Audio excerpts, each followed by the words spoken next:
Well, first of all, thank you very much for joining me uh, today live through Zoom. Basically, जो लोग मुझे नहीं जानते, मैं थोड़ा सा इंट्रोडक्शन करवा देता हूँ अपना. My name is Dr. Rafiq. I'm basically consultant neuropsychologist, hypnotherapist, and NLP practitioner. Currently serving as an assistant professor at Institute of Clinical Psychology, UMT Lahore. I have doctorate in neuropsychology from University of Strasbourg, France. And before that, I have MS in neuropsychology of cognition jointly by 3 European universities: University of Strasbourg, France, University of Freiburg, Germany, and University of Basel, Switzerland. In addition to that, I have an advanced diploma in clinical hypnotherapy that is from Hypnosis Motivation Institute, California. Then I have advanced diploma in handwriting analysis. This is also from California, USA. And I am certified NLP practitioner from American Board of NLP. So I'm also member of American Hypnosis Association. Basically, the 2-day workshop, I will prefer to talk in Urdu indeed. आज जो हमारा workshop है वो है management of covid associated anxieties through timeline therapy. तो इसमें मैं थोड़ा सा आपको बताता चलूं कि बैकग्राउंड क्या है, कि स्पेशली वो लोग जिनको ऑलरेडी साइकोलॉजिकल इश्यूज हैं, जिसमें एंजाइटीज हैं, फियर्स हैं, फोबियाज हैं, स्पेशली फियर ऑफ डेथ आपने देखा होगा कई लोगों में. तो उनके लिए ये कोविड सिचुएशन बहुत इंपॉर्टेंट है, क्योंकि जैसे वो इतनी डेथ्स का सुनते हैं, इतनी मॉर्बिडिटीज का सुनते हैं, मॉर्टेलिटीज इतनी सुनते हैं, तो they have kind of certain fears and anxieties. तो उससे रिलेटेड जो एंजाइटी है, you can manage these anxiety through a very advanced and latest and brief therapeutic intervention. This is called as timeline therapy. So timeline therapy क्या चीज है? Basically timeline therapy is a process of deep imagination and deep state of subconscious mind. That is very brief intervention, psychological intervention, and that is based on the principle of communication science. This is called as neurolinguistic programming, and there is also a basing on kind of very relaxed state of mind. This is called as hypnosis. So ये जो timeline therapy है, that will be focusing and basing on 2 important sciences, जिसके अंदर hypnosis है और neurolinguistic programming है. तो इसमें होगा क्या कि ये जो आपने सेशन देना है, बेसिकली मैं आपको आज नॉलेज नहीं देना चाह रहा, मैं आपको सिर्फ टिप्स बताना चाह रहा हूं कि आपने उस टिप्स को फोकस करना है. जाहिर है ये जो 1.5 घंटे का सेशन है, इसके अंदर मैं बहुत सी चीजें कैटर नहीं कर पाऊंगा, लेकिन मैं कोशिश कर रहा हूं कि आप प्रोफेशनल्स हैं, मेरी थोड़ी सी बात को भी आप समझने की कोशिश करेंगे. तो ये जो टाइमलाइन थेरेपी है, बेसिकली एक स्ट्रक्चर्ड टेक्निक है.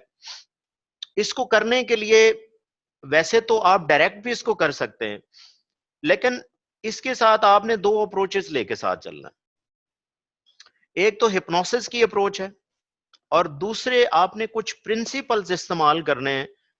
उन प्रिंसिपल्स को हम कहते हैं neuro linguistic programming principles, NLP के प्रिंसिपल आपने इस्तेमाल करने हैं. तो पहले मैं आपको बताता हूं, इस टेक्निक को इस्तेमाल करने से पहले आपने क्लाइंट को हिप्नोटाइज करना. अब ठीक है, अगर आप अच्छे हिप्नोथेरापिस्ट नहीं हैं, तो हिप्नोसिस बेसिकली होता क्या है? फॉर एग्जांपल, अगर आप टाइमलाइन थेरेपी इस्तेमाल करना चाहते हैं ना, तो इसके साथ आपने ये मैंने कुछ 6 टेक्निक्स बताई, ये 7 इस्तेमाल होंगी. उन टेक्निक्स में मैच एंड मिरर का कॉन्सेप्ट है, मैं हल्का सा आपको इसके बारे में समझाता हूं. फिर आपने उस पर्सन की मोडालिटी को चेक करना है, कि मोडालिटी भी आपको बताता हूं क्या चीज है. फिर आपने उसके साथ एक प्रोसेस करना है जिसे हम चंकिंग कहते हैं. फिर एक आपने टेक्निक साथ इस्तेमाल करनी, एंकर टेक्निक. फिर उसके बाद पांचवी जो टेक्निक है वो मेटाफॉर है। मेटाफॉर का मतलब होता है एक बड़ी बेहतरीन सी स्टेटमेंट जो है वो आप अपने अगर क्लाइंट को दें, तो वो स्टेटमेंट भी मैं कुछ आपसे शेयर करूंगा ड्यूरिंग द वर्कशॉप। फिर जो छठी चीज है इंपॉर्टेंट, वो हिप्नोसिस है। अब हिप्नोसिस एक अलग साइंस है, जबकि जो बाकी पांच चीजें हैं, ये जो आप बाकी पांच चीजें देख रहे हैं जिसमें मैच एंड मिरर है, मोडालिटी है, एंकर्स हैं, चंकिंग है, मेटाफॉर्स हैं, ये जो पांच चीजें हैं ये एनएलपी से रिलेटेड है, और ये जो हिप्नोसिस है ये एक अलग साइंस है। तो हम ये देखेंगे कि हमने ये छह चीजें करनी है टाइमलाइन थेरेपी के साथ। वैसे तो टाइमलाइन थेरेपी आप अलहदा से भी कर सकते हैं, लेकिन उसका इफेक्ट शायद कम आएगा। तो अब आपने क्या करना है, पहले हिप्नोसिस समझ लेते हैं, फिर हम एनएलपी की ये टेक्निक्स को हम कैटर कर लेंगे, फिर हम टाइमलाइन थेरेपी की तरफ, उस प्रोसेस की तरफ जाएंगे कि हमने करना क्या क्लाइंट के साथ। तो सबसे इंपॉर्टेंट ये है कि क्लाइंट की हिस्ट्री लेने के बाद, पहले मैं आपको हिस्ट्री भी बताता हूं कि हिस्ट्री आपने कितनी की हिस्ट्री लेनी है। ये नहीं कि आपने 40 मिनट तक आपने उससे पूछते ही रहना, ये भी बड़ा इंपॉर्टेंट आजकल एक क्वेश्चन है कि अगर आप 40 मिनट ही हिस्ट्री लेते रहते हैं तो क्लाइंट को कुछ मिलता नहीं है हिस्ट्री के सिवा, तो वो like he is not going to trust you कि यार मैं 40 मिनट बैठा हूं और ये बंदा मेरे से इतनी क्वेश्चन कर रहा है लेकिन इससे कोई फायदा नहीं हो रहा। तो उसके बारे में मैं थोड़ा सा बताऊंगा। तो अभी तक जो मैंने आपसे बात की है वो ये है कि टाइमलाइन थेरेपी जो है एक ब्रीफ इंटरवेंशन है। ब्रीफ इंटरवेंशन का मतलब मैं आपको अराउंड 15 से 20 मिनट्स का टाइम देता हूं, और ये एक्टिव इमेजिनेशन होती है, और सबकॉन्शियस माइंड के साथ आप इसको टाइमलाइन थेरेपी को इंट्रोड्यूस करवाते हैं क्लाइंट में। अब सबकॉन्शियस माइंड बेसिकली क्या है? सबकॉन्शियस माइंड का मतलब हिप्नोसिस है। अगर आप क्लाइंट को हिप्नोटाइज कर लेते हैं, हिप्नोटाइज करने के साथ टाइमलाइन थेरेपी का इस्तेमाल करते हैं, और इन 5 एनएलपी की टेक्निक्स का इस्तेमाल करते हुए साथ आप उस क्लाइंट को एक मैसेज दे देते हैं, और उस मैसेज से उसकी एंजाइटी खत्म हो जाती जी। अब सबसे पहले मैं आपको हिप्नोसिस ब्रीफ, अगर कोई हिप्नोटाइज किसी को नहीं कर सकता, इट्स नो प्रॉब्लम, आप उसको एटलीस्ट क्या कर सकते हैं कि टाइमलाइन थेरेपी इस्तेमाल करने से पहले उस क्लाइंट को अच्छी तरह रिलैक्स कर लें।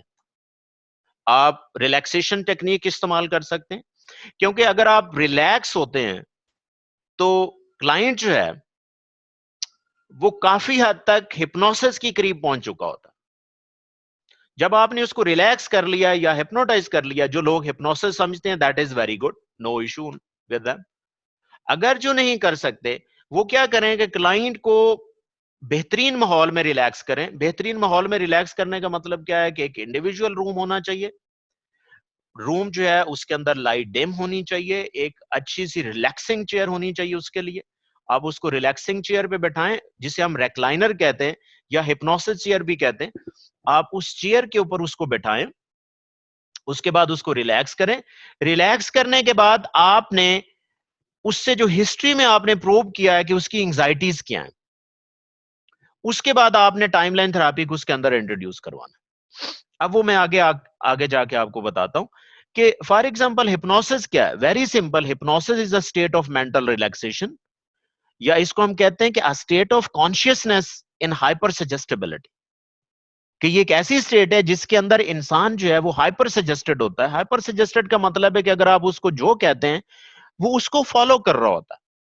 तो हिप्नोसिस का सादा लफ्जों में मतलब ही यही है। तो अगर आप टाइमलाइन थेरेपी देने से पहले क्लाइंट को अगर आप प्रॉपर हिप्नोटाइज नहीं करते, नो इशू, लेकिन कुछ स्टेट्स, कुछ कंडीशंस आपको सी क्रिएट कर दी जाए, जिस तरह मैंने आपको बताया कि एक इंडिविजुअल रूम हो, एक रिलैक्स चेयर हो, डिम लाइट हो, उसके उसके दौरान आप उसको रिलैक्स करें, तो वो हिप्नोसिस के करीब पहुंच जाता है। उसके साथ आपने क्या करना होता है कि जो इसका कॉन्सेप्ट ये है, अब मैं आपको एंजाइटीज की इंपॉर्टेंस बताता हूं कि एंजाइटीज क्यों आराम से आपके माइंड से नहीं जाती। वो होता यह है कि अगर आपने ये मॉडल समझ लिया ना, तो ये बहुत आपको उसकी इंपॉर्टेंस बताएगा कि एंजाइटीज इतनी इंपॉर्टेंट क्यों है, क्यों आम बातों से वो जहन से नहीं निकलती। वजह ये होती है कि अगर आप इस माइंड का कॉन्सेप्ट देखें, ये पूरा माइंड है, इस माइंड में एक हिस्सा कॉन्शियस माइंड का है और एक सबकॉन्शियस माइंड का हिस्सा है। बेसिकली आपकी जितनी भी एंजाइटीज पड़ी होती हैं वो सारी सबकॉन्शियस माइंड में होती हैं। तो सबकॉन्शियस माइंड को एक्सेस करना आम बंदे का बस की बात नहीं है। और जैसे ही आपके जहन में कोई ख्याल आता है, आप कॉन्शियसली उस चीज को उसको थिंक आउट करते हैं, तो वो जो ख्याल है वो बेसिकली क्रिटिकल माइंड से, या आप सोचते हैं कि यार मैं आज बस एंजाइटी मैंने खत्म कर देनी है, बिल्कुल मैं सही हूं, मुझे कुछ नहीं है। ये जब आप पॉजिटिव सोचते हैं तो ये पॉजिटिव सोच आपके सबकॉन्शियस माइंड तक नहीं पहुंचती। अगर वो पॉजिटिव सोच सबकॉन्शियस माइंड तक पहुंच जाए तो आपकी एंजाइटी निकल सकती है, क्योंकि एंजाइटी पड़ी ही सबकॉन्शियस माइंड में। तो वो जो आपकी पॉजिटिव सोच है वो सबकॉन्शियस माइंड में जाती इसलिए नहीं है कि आपके कॉन्शियस माइंड के पीछे क्रिटिकल माइंड होता है। क्रिटिकल माइंड क्या करता है कि वो आने वाले मैसेज को रोकता है, आने वाले मैसेज को रोकता है कि कोई भी पॉजिटिव मैसेज है। तो होता है क्या है, हिप्नोसिस के अंदर क्या होता है कि आप क्रिटिकल माइंड को ऑफ करते हैं, ब्लॉक करते हैं।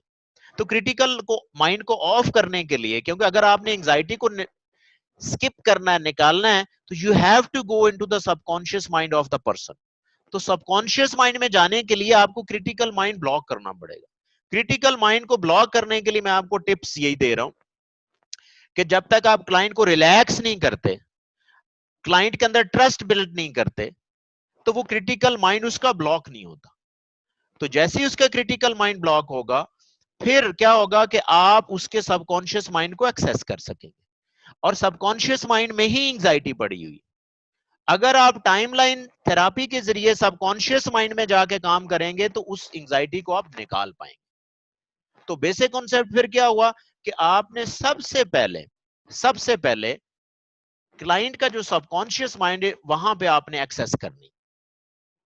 और एक्सेस करने का बेहतरीन तरीका जो है वो हिप्नोथेरापी है, जो मैंने आपको बताया।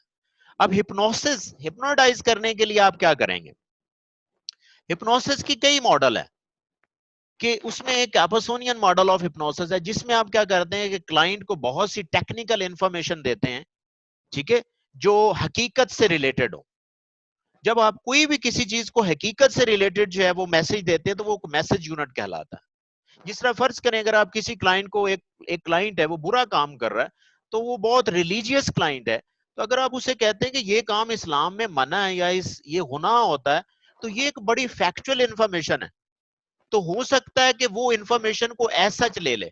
वो इंफॉर्मेशन क्या करती है, उसका क्रिटिकल माइंड ब्लॉक करती है। क्रिटिकल माइंड को हम इनहिबिटरी प्रोसेस भी कहते हैं। जब उसका क्रिटिकल माइंड ब्लॉक होता है तो उसके अंदर थोड़ी सी कंफ्यूजन क्रिएट होती है, ठीक है, fight and flight reaction create होता है, उसकी हार्ट बीट बढ़ती है। तो होता क्या है कि उस टाइम जब भी आप इमरजेंसी सिचुएशन में होते हैं, फाइट एंड फ्लाइट स्टेट के अंदर होते हैं, तो आप हाइपर सजेस्टेड होते हैं। हाइपर सजेस्टेड का मतलब है कि आप सजेशन को इजीली ले रहे होते हैं, और वही हिप्नोसिस की स्टेट होती है। तो अगर आपने कभी देखा होगा कि कभी भी इमरजेंसी सिचुएशन में क्या होता है कि आप हाइपर सजेस्टेड होते हैं। फॉर एग्जांपल रोड एक्सीडेंट आपका हो जाता है, तो आपको कोई बंदा कहता है कि यार इसका इसका कसूर था, आप इसको 2 थप्पड़ लगाओ। आप उसको लगा देते हैं और बाद में सोचते हैं कि यार ये तो मैंने बुरा काम किया। इसका मतलब क्या है कि इमरजेंसी सिचुएशन में आप हाइपर सजेस्टेड होते हैं। तो जब भी क्लाइंट आपके पास आता है तो वैसे ही वो इमरजेंसी सिचुएशन में होता है कि यार मेरी अगर एंजाइटी खत्म हो जाए, तो वो आपके लिए एक बेहतरीन पॉइंट ये होता है कि एज ए प्रोफेशनल जब आप बैठे होते हैं, जो भी क्लाइंट आपकी अपॉइंटमेंट लेके आ रहा होता है वो ऑलरेडी हाइपर सजेस्टेड है।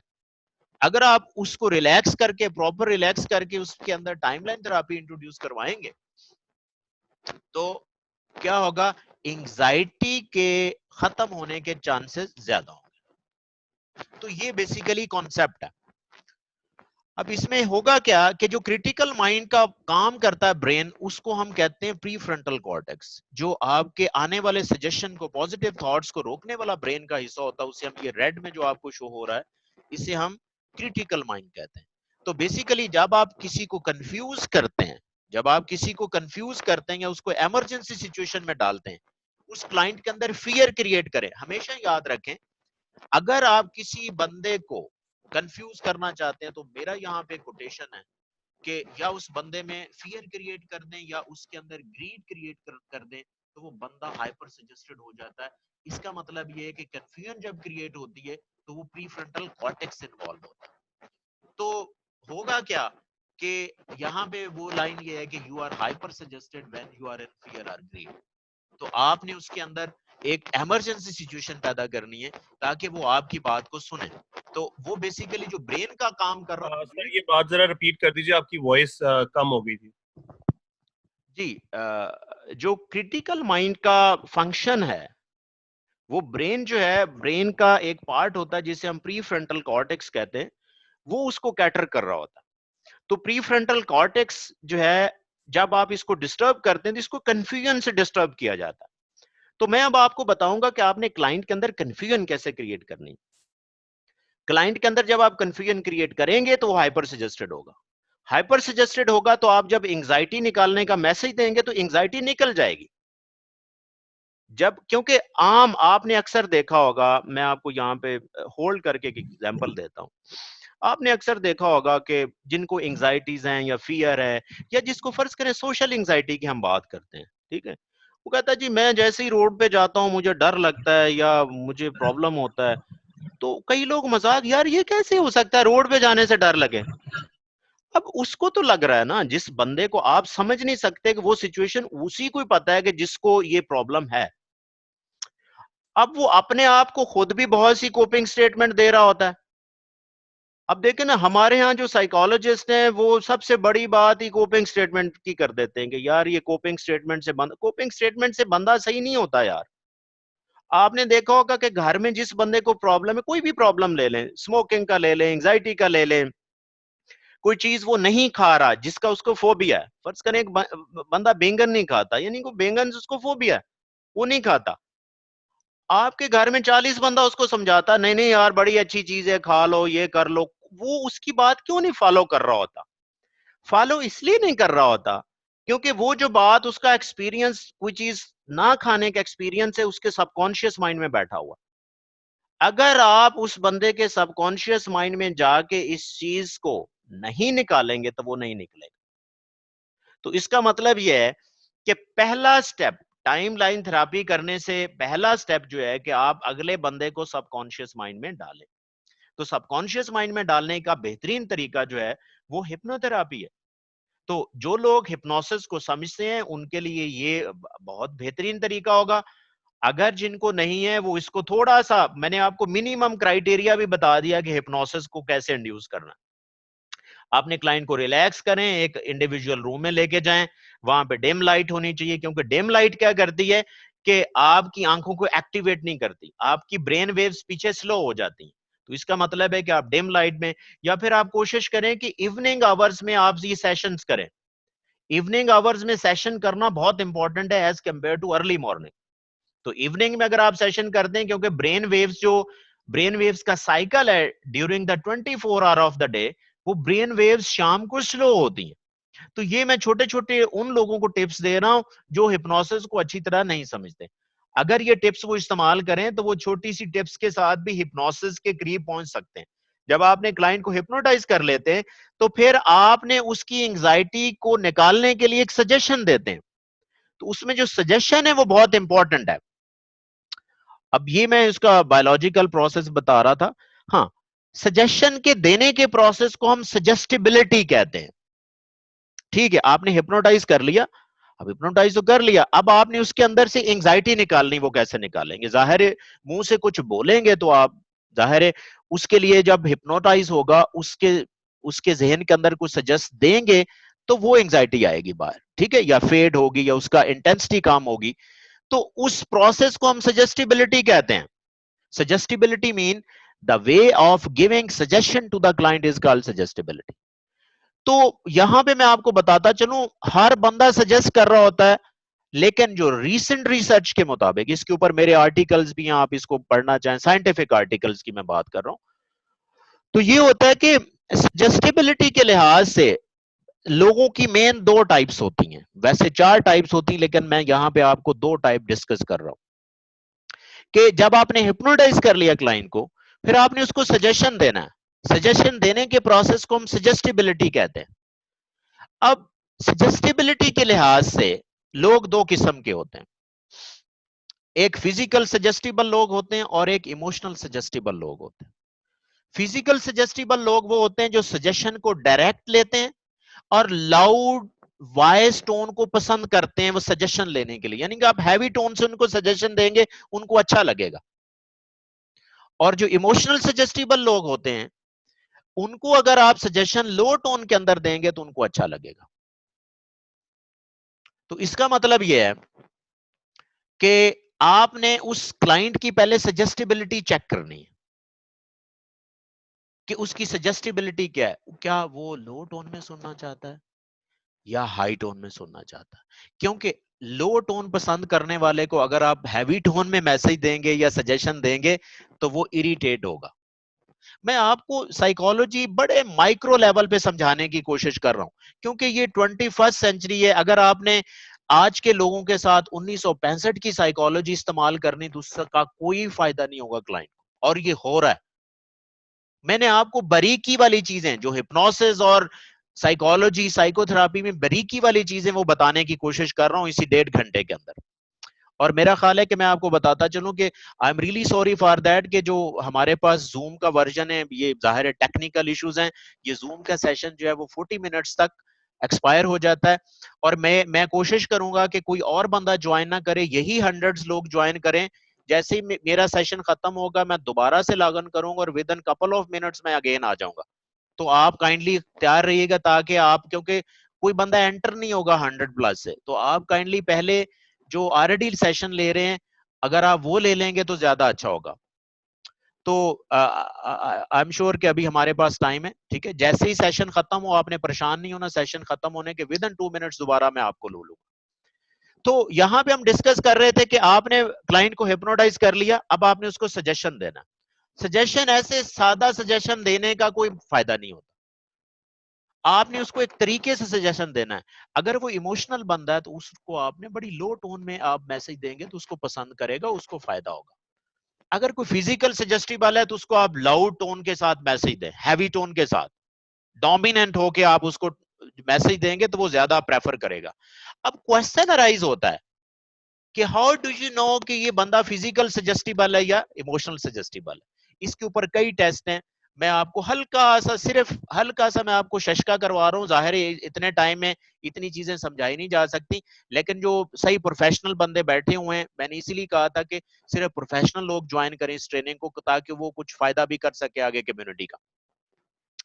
तो मैं आपको कुछ तरीके बता रहा हूं कि जो फिजिकल सजेस्टिबल होते हैं आप उनसे क्वेश्चन पूछें कि आपका जब कोई आपका प्रॉब्लम या नुकसान होता है तो आप रिएक्ट कैसे करते हैं।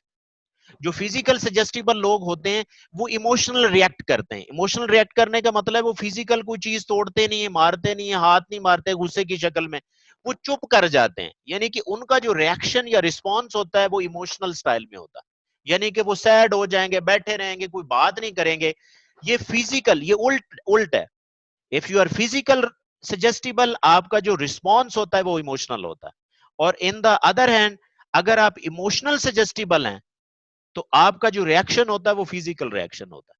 तो अगर आप उनसे ये एक्सप्लोर करवाएं तो एक्सप्लोर करवाने से आपको ये आइडिया हो सकता है कि वो फिजिकल सजेस्टिबल है। फिर जैसे ही क्लाइंट आता आप उसकी टोन को फोकस करें। एक क्लाइंट आपके ऑफिस में आता है वो बड़ा ऊंची से सलाम लेता है, साथ वाले डॉक्टर वाले दूसरे ऑफिस में भी सुन रहे होते हैं कि यार ये कौन आया बंदा, इसका मतलब है वो लाउड टोन से बात कर रहा है तो वो फिजिकल सजेस्टिबल है। तो you should prefer to talk with him और her in a loud tone.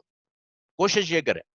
और इससे बात एक और अंदाजा लगाएं कि ज्यादातर जो फीमेल है हमारे कल्चर में वो इमोशनल सजेस्टिबल है, ठीक है। आप फीमेल के साथ लो टोन में बात करें अगर आपको ये टेस्ट नहीं भी आता। हाँ, फीमेल भी फिजिकल सजेस्टिबल होते हैं, लेकिन जाहिर है अगर आपको कोई साइंस का नहीं पता तो आप फिर कोशिश करें कि फीमेल के साथ लो टोन में बात करें।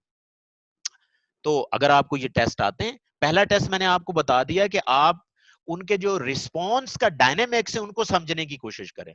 अगर उनके रिस्पॉन्स का जो डायनामिक है, ठीक है, वो फिजिकल रिएक्ट करते हैं। फिजिकल रिएक्ट करने का मतलब है कि अगर उनको गुस्सा आया हो तो हो सकता है वो मोबाइल को ऐसे तोड़ दें, ठीक है। तो इसका मतलब उनका जो रिएक्शन है वो फिजिकल है।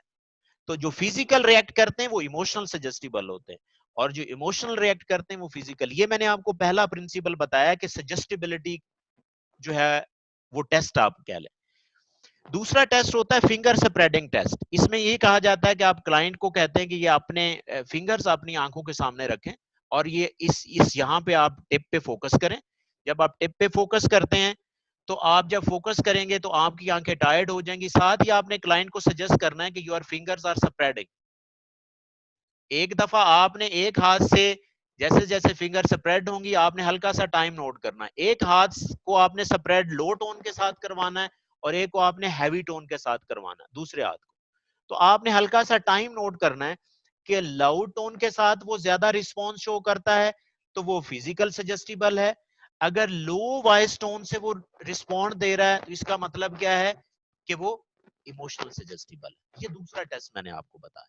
आई होप कि आप सबको समझ आ रही होगी। नहीं आ रही होगी तो आई will be sharing you the slide, very expensive slides, I respect you.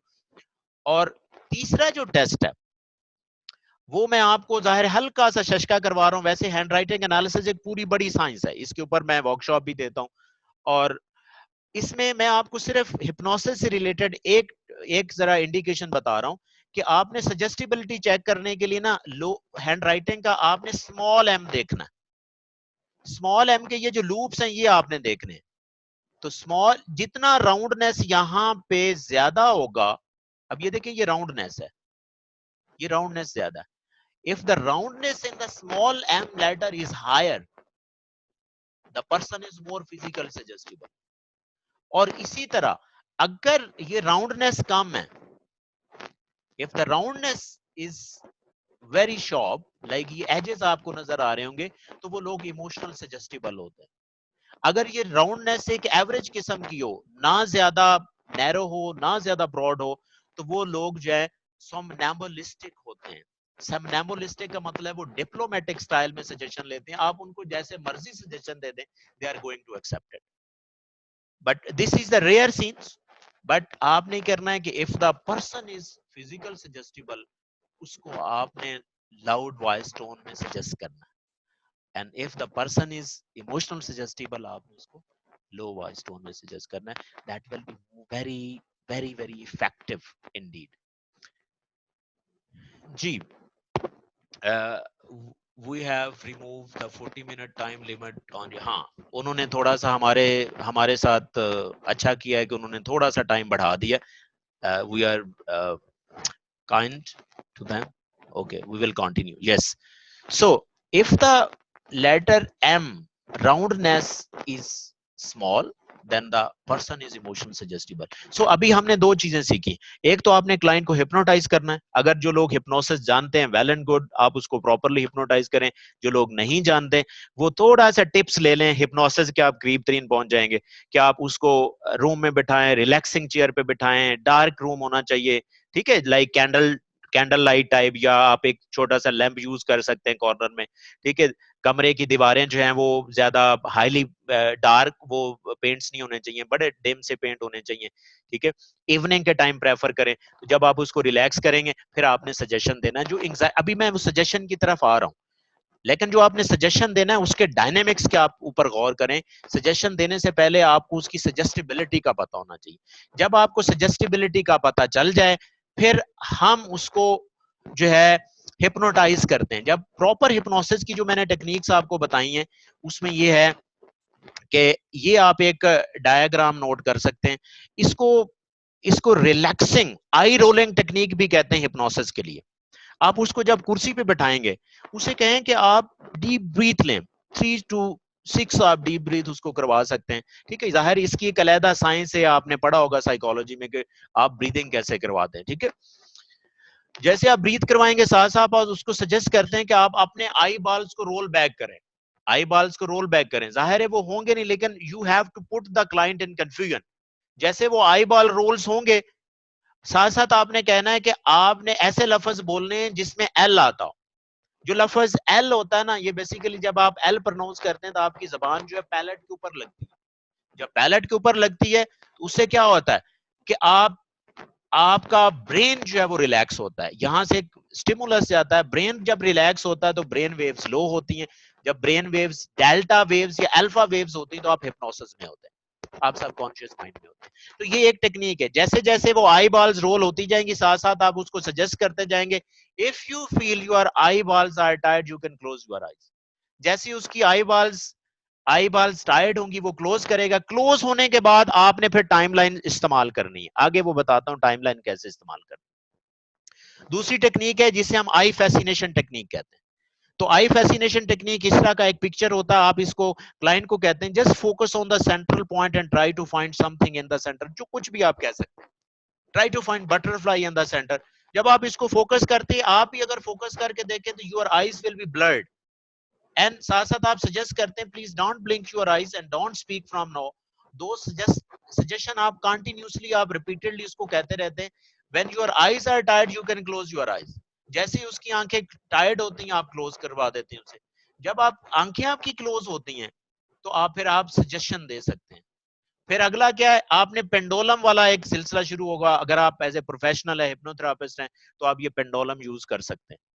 तो ये पेंडोलम आप यूज करेंगे, तो आप पेंडोलम पे इस तरह फोकस करवाते हैं, पेंडोलम को मूव करवाते हैं और इसी तरह कहते हैं just focus on the central point of the pendulum, but if you feel your eyes are tired, you can close your eyes. तो जैसे ही आईज क्लोज होती हैं, देन आप टाइमलाइन शुरू करते हैं। तो अब आप टाइमलाइन कैसे शुरू करेंगे वो आप बताता हूं। अभी मैंने 2 स्टेप आपको बताए। आपने क्लाइंट को हिप्नोसिस में लेके जाना है, और हिप्नोसिस का मैंने प्रोसेस बताया और उसकी टेक्निक्स बताई। अब जब आप क्लाइंट को हिप्नोसिस की स्टेट में लेके आ जाएंगे, फिर आपने टाइमलाइन इस्तेमाल करनी। अब टाइमलाइन का कॉन्सेप्ट सुने, होता क्या। अब टाइमलाइन का मैंने आपको बताया कि टाइमलाइन एक प्रोसेस है जिसमें आप क्लाइंट को एक्टिव इमेजिन करवाते हैं उस एंजाइटी का, जिस चीज की उसको एंजाइटी है। आपने पहले हिस्ट्री में पूछ लिया ना। अब हिस्ट्री में जब आप पूछते हैं, वो कहता है जी मुझे 4 किस्म की एंजाइटी है। तो आपने क्या करना है, आपने उसको एक सेशन में एक एंजाइटी के ऊपर काम करवाना है। उस प्रोसेस को हम चंकिंग कहते हैं। आप कभी ये नहीं जेनेरिक नहीं कह सकते कि आपके पास जितनी भी एंजाइटीज हैं एक ही पॉकेट में रखे, मैं उसको उड़ा दूंगा। नहीं, उससे इफेक्ट कम आएगा। आपने एक एक एंजाइटी को अलग-अलग से डील जब करेंगे, तो उसको एनएलपी की टेक्निक में हम चंकिंग कहते हैं, जो मैंने आपको शुरू में बताई। आप चंकिंग करने के बाद आप उसकी एक प्रायोरिटाइज एंजाइटी कर लेंगे कि ठीक है, आप इस एंजाइटी पे काम करना चाहते हैं। वो कहता है जी हाँ, मैं पहले इस पे काम करना चाहता हूँ। जी वाकई करना चाहते हैं, आपने इस तरह बात करनी। इस प्रोसेस को हम एग्रीमेंट कहते हैं एनएलपी के अंदर।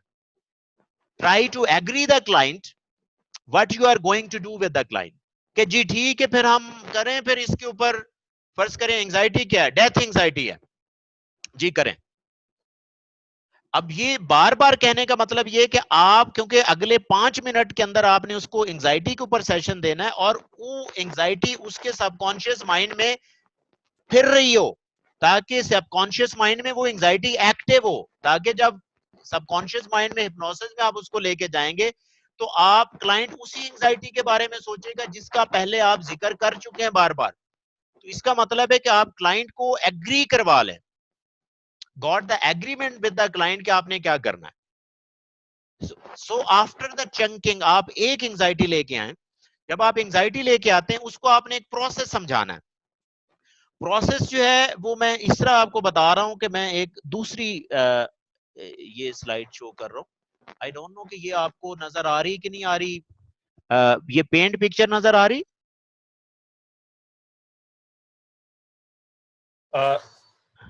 नहीं सर, आपकी स्लाइड नजर आ रही है। आप उस स्क्रीन को शेयर करें, अपनी वो दूसरी वाली स्क्रीन को जो पेंट वाली है। अच्छा, मैं दोबारा से शेयर कर देता हूं। लाइक ये पेंट है, ये आपको नजर आ रहा है जी। जी पेंट नजर आ रहा है आपको? हाँ जी, अब नजर आ रहा है। जी। तो आपने क्लाइंट के साथ उसको एक प्रॉपर प्रोटोकॉल समझाना है। उसे कहें कि देखें, आपका जो एंजाइटी है ना, आपका जो एंजाइटी है, दिस इज जस्ट लाइक आपकी जो एंजाइटी है, दिस इज जस्ट लाइक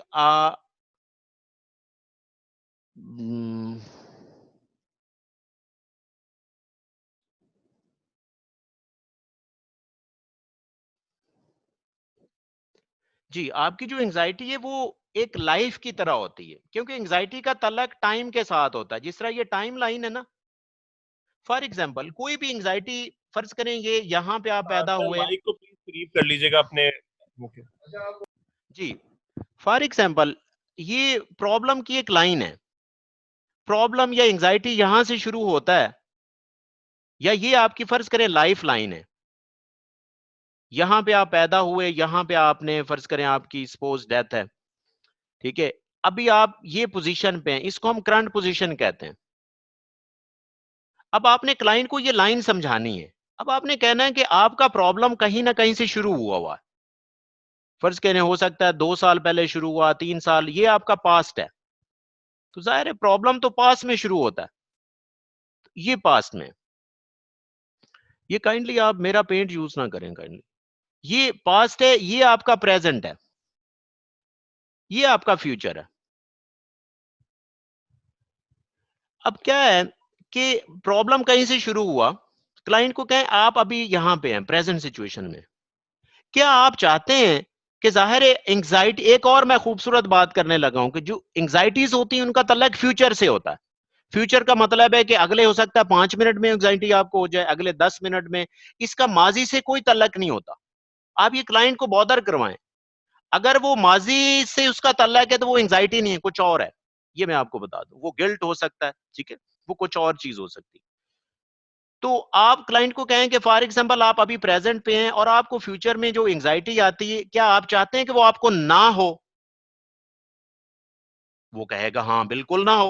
आपने उसकी इस तरह बातें करनी ताकि उसकी एंग्जाइटी उसके सबकॉन्शियस माइंड में एक्टिव रहे, ताकि जब आप उसको सेशन दें और सेशन के दौरान वो ऊपर ऊपर एक्टिव हो और आप उसको रिमूव कर दें। ये बहुत इंपॉर्टेंट मैं बात आपको कर रहा हूं। तो जी वो कहेगा ठीक है। अब उसे बताएं कि मैं आपको एक सेशन दूंगा, सेशन के अंदर आपकी आंखें बंद होंगी, बंद आंखों में क्या करवाऊंगा मैं, जैसे ही आप रिलैक्स फील कर रहे होंगे तो मैं आपको ये टाइम लाइन इमेजिन करवाऊंगा। जब आप टाइम लाइन इमेजिन करेंगे, आपने बोलना नहीं, आपने मुझे फिंगर से इशारा करना होगा। जब आप फिंगर से इशारा करेंगे तो फिर मैं आपको कहूंगा आप अभी प्रेजेंट सिचुएशन में फील करें।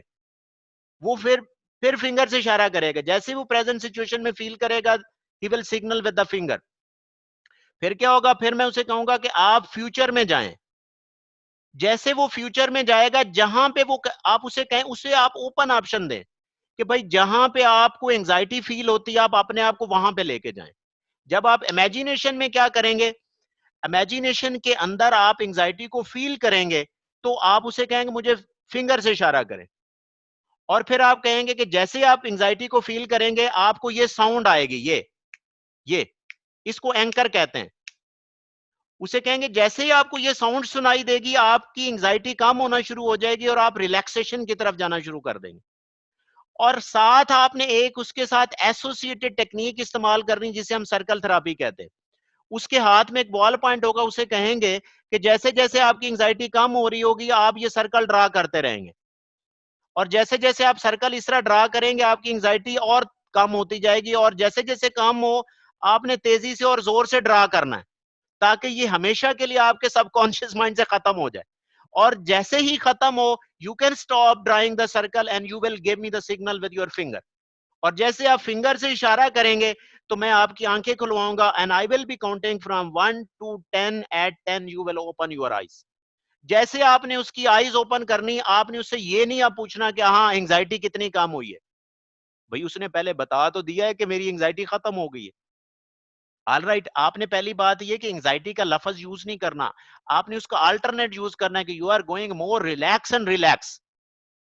आपने एंजाइटी की बात नहीं करनी, एंजाइटी एक दफा आपने इमेजिन करवाने के बाद आपने एंजाइटी को छेड़ना नहीं है, आपने सिर्फ रिलैक्सेशन की बात करनी है कि आप और रिलैक्स होते जा रहे हैं। बिकॉज सबकॉन्शियस माइंड कभी नेगेटिव को प्रोसेस नहीं करता।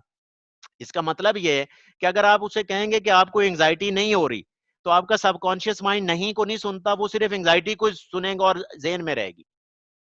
इसीलिए आपने उसका अल्टरनेट लफ्ज यूज करना है, और वो कहना है अल्टरनेट एंजाइटी का क्या हो सकता है, you are feeling relax and relax, when you feel totally relax just give me a signal with your finger and stop drawing the circle. और इसको हम सर्कल थेरेपी कहते हैं ना, I am the founder of the circle therapy. इसके ऊपर मेरे कई आर्टिकल जो हैं वो पब्लिश हो चुके हैं, you can go and search my articles. अगर आप कहेंगे तो मैं व्हाट्सएप ग्रुप में भी आपको सेंड कर दूंगा।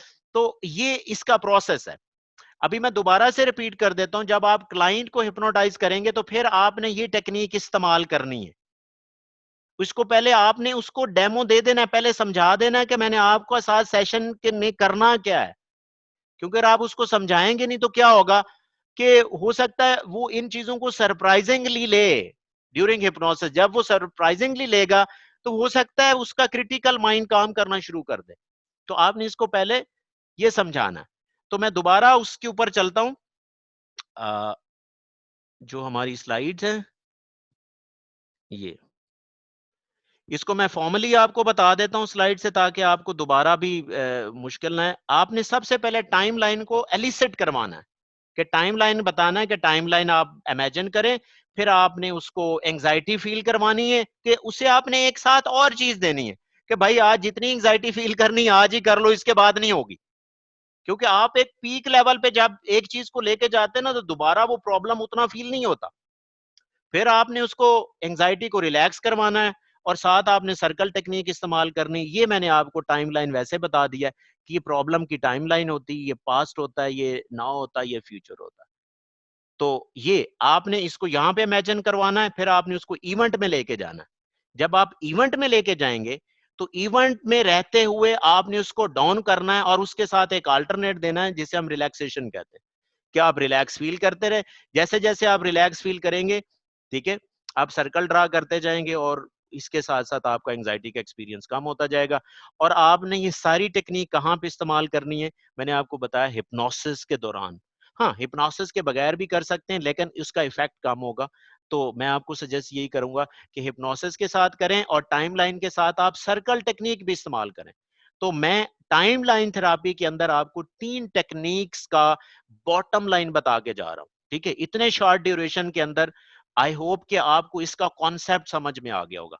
जाहिर है अगर आप, अब देखिए मैंने तो हिप्नोसिस के अंदर 2 साल का डिप्लोमा किया हुआ। पाकिस्तान में कोई और ऐसा बंदा नहीं जिसने 2 साल सिर्फ हिप्नोसिस पढ़ा हो। लाइक आपने तो 2 साल में एमएस किया, ठीक है, और एनएलपी मैंने पूरा 1 साल पढ़ा हुआ, ठीक है। I M certified NLP practitioner and trainer bye American board of NLP. तो जाहिर है ये चीजें with the passage of time जाहिर है बहुत बेहतर होती, लेकिन मैं ये समझता हूँ कि इवन एक सेशन के अंदर भी आपके मैंने दिमाग को हिला के रख दिया। तो आप अगर इस तरह प्रैक्टिस करेंगे बड़े टेक्निकल तरीके से तो आप क्लाइंट को हैंडल कर पाएंगे। अदरवाइज आप, दैट इज द रीजन आजकल हमारे जो साइकोलॉजिस्ट है उसके ऊपर ट्रस्ट नहीं किया जा रहा। रीजन इज दैट कि आप स्किल्स इस्तेमाल नहीं करते। फिर आप कहते हैं कि जी नहीं साइकोलॉजिस्ट पैसा नहीं कमाते। वो भाई पैसा, पैसा आप आर्ट से कमाते हैं। आर्ट होना चाहिए आपके पास। क्लाइंट आपके पास प्रॉब्लम के साथ आए तो उसका प्रॉब्लम ऐसे जाना चाहिए। बहुत से लोग कहते हैं कि जी क्लाइंट को मुझे 15 सेशन दूंगा तो ये सही होगा। 15 सेशन से सही नहीं होता, आज वो ऐसा टाइम नहीं है। 15 सेशन में तो वो और रिजिड हो जाएगा आपका क्लाइंट अगर आप एक बंदे के ऊपर 15 सेशन कर रहे हैं। वो तो उसके अंदर जो है वो हैबिचुएशन डेवलप हो जाएगी, साइकोलॉजिकल रेजिस्टेंस जिसे कहते हैं वो डेवलप हो जाएगी। तो दिस इज द थीम, ये है कि अगर आप क्लाइंट के साथ सबकॉन्शियस माइंड का मतलब हिप्नोसिस में रह के काम करेंगे, हिप्नोसिस में रह के टेक्निक इस्तेमाल करेंगे, that will be more effective.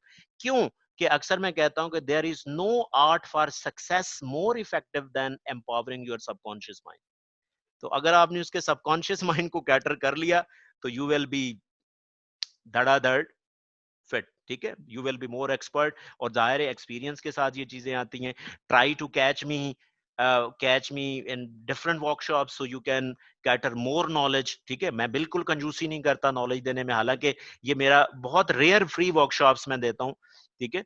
तो इवन फ्री वर्कशॉप के अंदर भी मैंने कोई कंजूसी नहीं की कि आपको ऐसे करूं। तो गॉड ब्लेस यू, ये इसका पूरा है। अगर आप लोग चाहते हैं कि मैं आपको एक छोटा सा डेमो भी दे दूं तो I can also give you a demo. जी Yes, sir, please. Yes, please दे दे डेमो। जी, एक छोटी सी ब्रेक ले लें। अब मेरा ख्याल है कि हम इसको चलाते हैं क्योंकि दूसरे लोग फिर ज्वाइन कर लिया तो वो फिर मिक्स हो जाएंगे लोग। और मेरी आपसे गुजारिश है, जो अगला सेशन होगा, मेरी आप लोगों से गुजारिश है जो अभी अटेंड कर रहे हैं, जो अगला सेशन होगा आप प्लीज ना आइएगा, दूसरों को चांस दे दीजिएगा, बिकॉज वी अस्सलामुअलैकुम सर। Have to cater 300। जी, any question? Hasan, if you want we can have a sir few this questions. Sir ये जो टाइम लाइन वाली आपने बात बताई, ये बिल्कुल same like narrative exposure therapy के साथ रिलेट कर रही है ना। जी बहुत वहाँ ही पे कर ये रही चीज होगी। होती है कि हम सर्कल को थोड़ा सा एक्सप्लेन कर दें दोबारा से।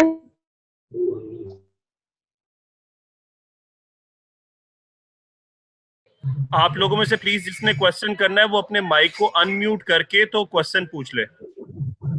जी तो ये जैसे ही आप उसको इवेंट में लेके जाते हैं जहां पे वो एंजाइटी फील करता है, जब आप उसको सेशन के दौरान ये इमेजिन करवाएंगे, जब सेशन के दौरान ये इमेजिन करवाएंगे तो आपने क्या करना है, जैसे वो इमेजिन करेगा तो आपको फिंगर से सिग्नल देगा, आपने पहले उसको बताया होगा, और साथ साथ आप बोल भी रहे होते हैं कि when you feel you are feeling the anxiety just give me the signal with your finger. जैसे भी एंजाइटी का सिग्नल देगा आप उसे कहोगे कि आपको ये आवाज आएगी, एक ये आपको एक ये साउंड आएगा, इसको हम एंकरिंग कहते हैं। तो जैसे ही आप एंकर की एक बड़ी फिलॉसफी है पीछे के, एंकर ये इसके ऊपर पूरे 2 घंटे की वर्कशॉप है, एंकर क्या होते हैं और इसको कैसे इस्तेमाल करना है। तो कुछ लोगों को साउंड का एंकर अच्छा नहीं लगता, उसको टच का एंकर दिया जाता है, आप उसकी फिंगर को टच करते हैं फॉर एग्जांपल, तो वो भी उसके टेस्ट हैं कि कोई कौन सा बंदा है, उसको आपने कौन सी एंकरिंग करनी है, तो जाहिर है वो कहलाता है। लेकिन मैंने जेनेरिक आपको एक कह रहा हूं कि आप फर्ज करें एक साउंड से एसोसिएट कर देते हैं उसे, तो जैसे ही वो एंजाइटी फील करेगा आप उसे कहेंगे कि आपको ये साउंड आएगी, साउंड आने के बाद आपका एंजाइटी लेवल कम होना शुरू हो जाएगा। जैसे कम होना शुरू होगा आपने एक साथ एसोसिएशन क्रिएट करनी, साइकोलॉजी में आपको पता है एसोसिएशन बहुत काम करती, आपने उसके साथ एक सर्कल थेरेपी डिफरेंटली साथ ऐड कर देनी कि जैसे आपकी एंजाइटी कम होना शुरू हो जाएगी you will be drawing a circle clockwise. आपने उसको गाइड भी करना है कि क्लॉकवाइज होना चाहिए। क्लॉकवाइज इसलिए कि वो फर्दर एसोसिएशन है, कि जितनी आप एसोसिएशंस बढ़ाएंगे, क्योंकि आपका जो सबकॉन्शियस माइंड है एसोसिएशन को पसंद करता है। कभी आपने छोटे बच्चों को आप जब अल्फाबेट सिखा रहे होते हैं तो ए फॉर एप्पल क्यों कहते हैं, एप्पल बेसिकली उसके लिए एक एसोसिएशन होता है, वो जल्दी लर्न करता है। तो सबकॉन्शियस माइंड भी इसी तरह नया एक्सपीरियंस जल्दी अपने माइंड में रख लेता है, एंजाइटी का एक्सपीरियंस खत्म हो जाता है, रिलैक्सेशन का एक्सपीरियंस उसके माइंड में बैठ जाता है। जी सर मेरा जी सवाल था एक सर, जैसे अब हमने बात की है इस पे इमेजिनेशन पे, और हमने कहा है कि हम उसको एंजाइटी फील करवाएंगे। इट इज मोर और लेस लाइक डिसेंसिटाइजेशन इन आरईवीडी, तो हम इसको जी कह मैं सकते आपका हैं कि ये क्वेश्चन वैसे समझ है। गया हूँ, मैं आपका क्वेश्चन समझ गया हूँ। और दूसरा सर, बेसिकली दूसरा मेरा जी क्वेश्चन ये है कि वो लोग जिन्होंने हिप्नोथेरेपी पढ़ी ही नहीं है, उसके प्रोटोकॉल्स नहीं पता, वो नहीं पता, तो फिर क्या ये चीज उनके लिए मतलब इतनी इफेक्टिव नहीं होगी as a timeline exactly therapy? और मैंने पहले ही ये डिस्क्लेम किया है कि जाहिर है जितनी चीजें आप ऐड करेंगे, जितनी चीजों को सिंक्रोनाइज करके चलेंगे इफेक्ट उतना ज्यादा आएगा। लेकिन जाहिर है जिस बंदे ने हिप्नोसिस नहीं पढ़ा, अगर वो पढ़े तो ज्यादा अच्छा है, अगर नहीं करना चाहता तो हिप्नोसिस के साथ साथ देखे ना, कुछ चीजें जब किसी को नहीं आती तो हम एक जुगाड़ भी ढूंढते हैं। तो जुगाड़ मैंने आपको बताया कि आप प्रॉपर हिप्नोटाइज नहीं कर सकते तो आप उसको एक रिलैक्स रूम में लेके जाएं, उसमें आप सेशन दें, उसके साथ आप बिठाएं। ठीक है, मैंने जो जितने भी बाकी आपको टिप्स दिए हैं, उसका जो रूम का स्ट्रक्चर है वो कैसा होना चाहिए, तो उसमें client will be near to hypnotic state, ठीक है, जो गुजारा कर जाएगा।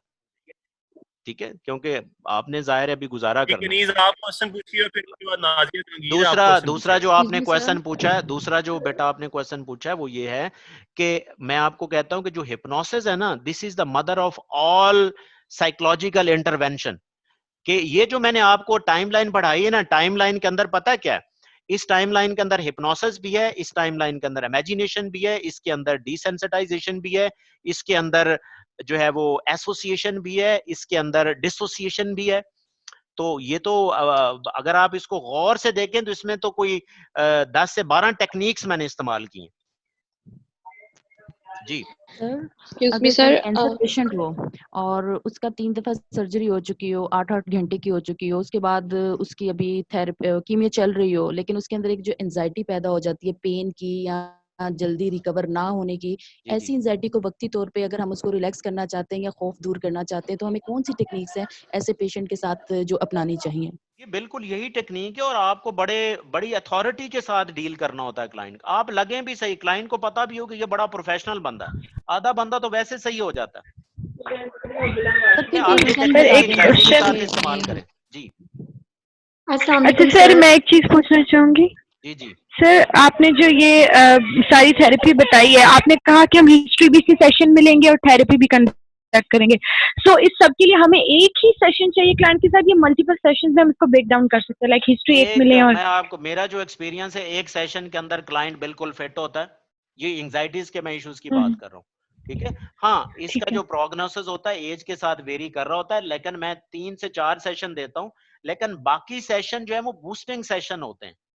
क्लाइंट को ये आइडिया हो जाता है कि मेरी एंजाइटी खत्म है अब, लेकिन जाहिर है उसको पक्का करने के लिए सबकॉन्शियस माइंड के जो एक्सपीरियंस है उसको बूस्ट करने के लिए उसको हम बूस्टिंग सेशन कहते हैं। तो वो couple of more boosting sessions will be more effective for long term benefit, ताकि उसका रिलैप्स ना हो। Thank you sir. अगर हम एक डेमो दे दें तो हम सबके लिए ज्यादा जो है अंडरस्टैंडेबल होगा, अगर हमें प्रैक्टिकल छोटा सा डेमो दे दें। जी, अगर आप कह रही हैं तो मैं Excuse me, कर sir. सकता हूँ। Hasan, can we do that यार?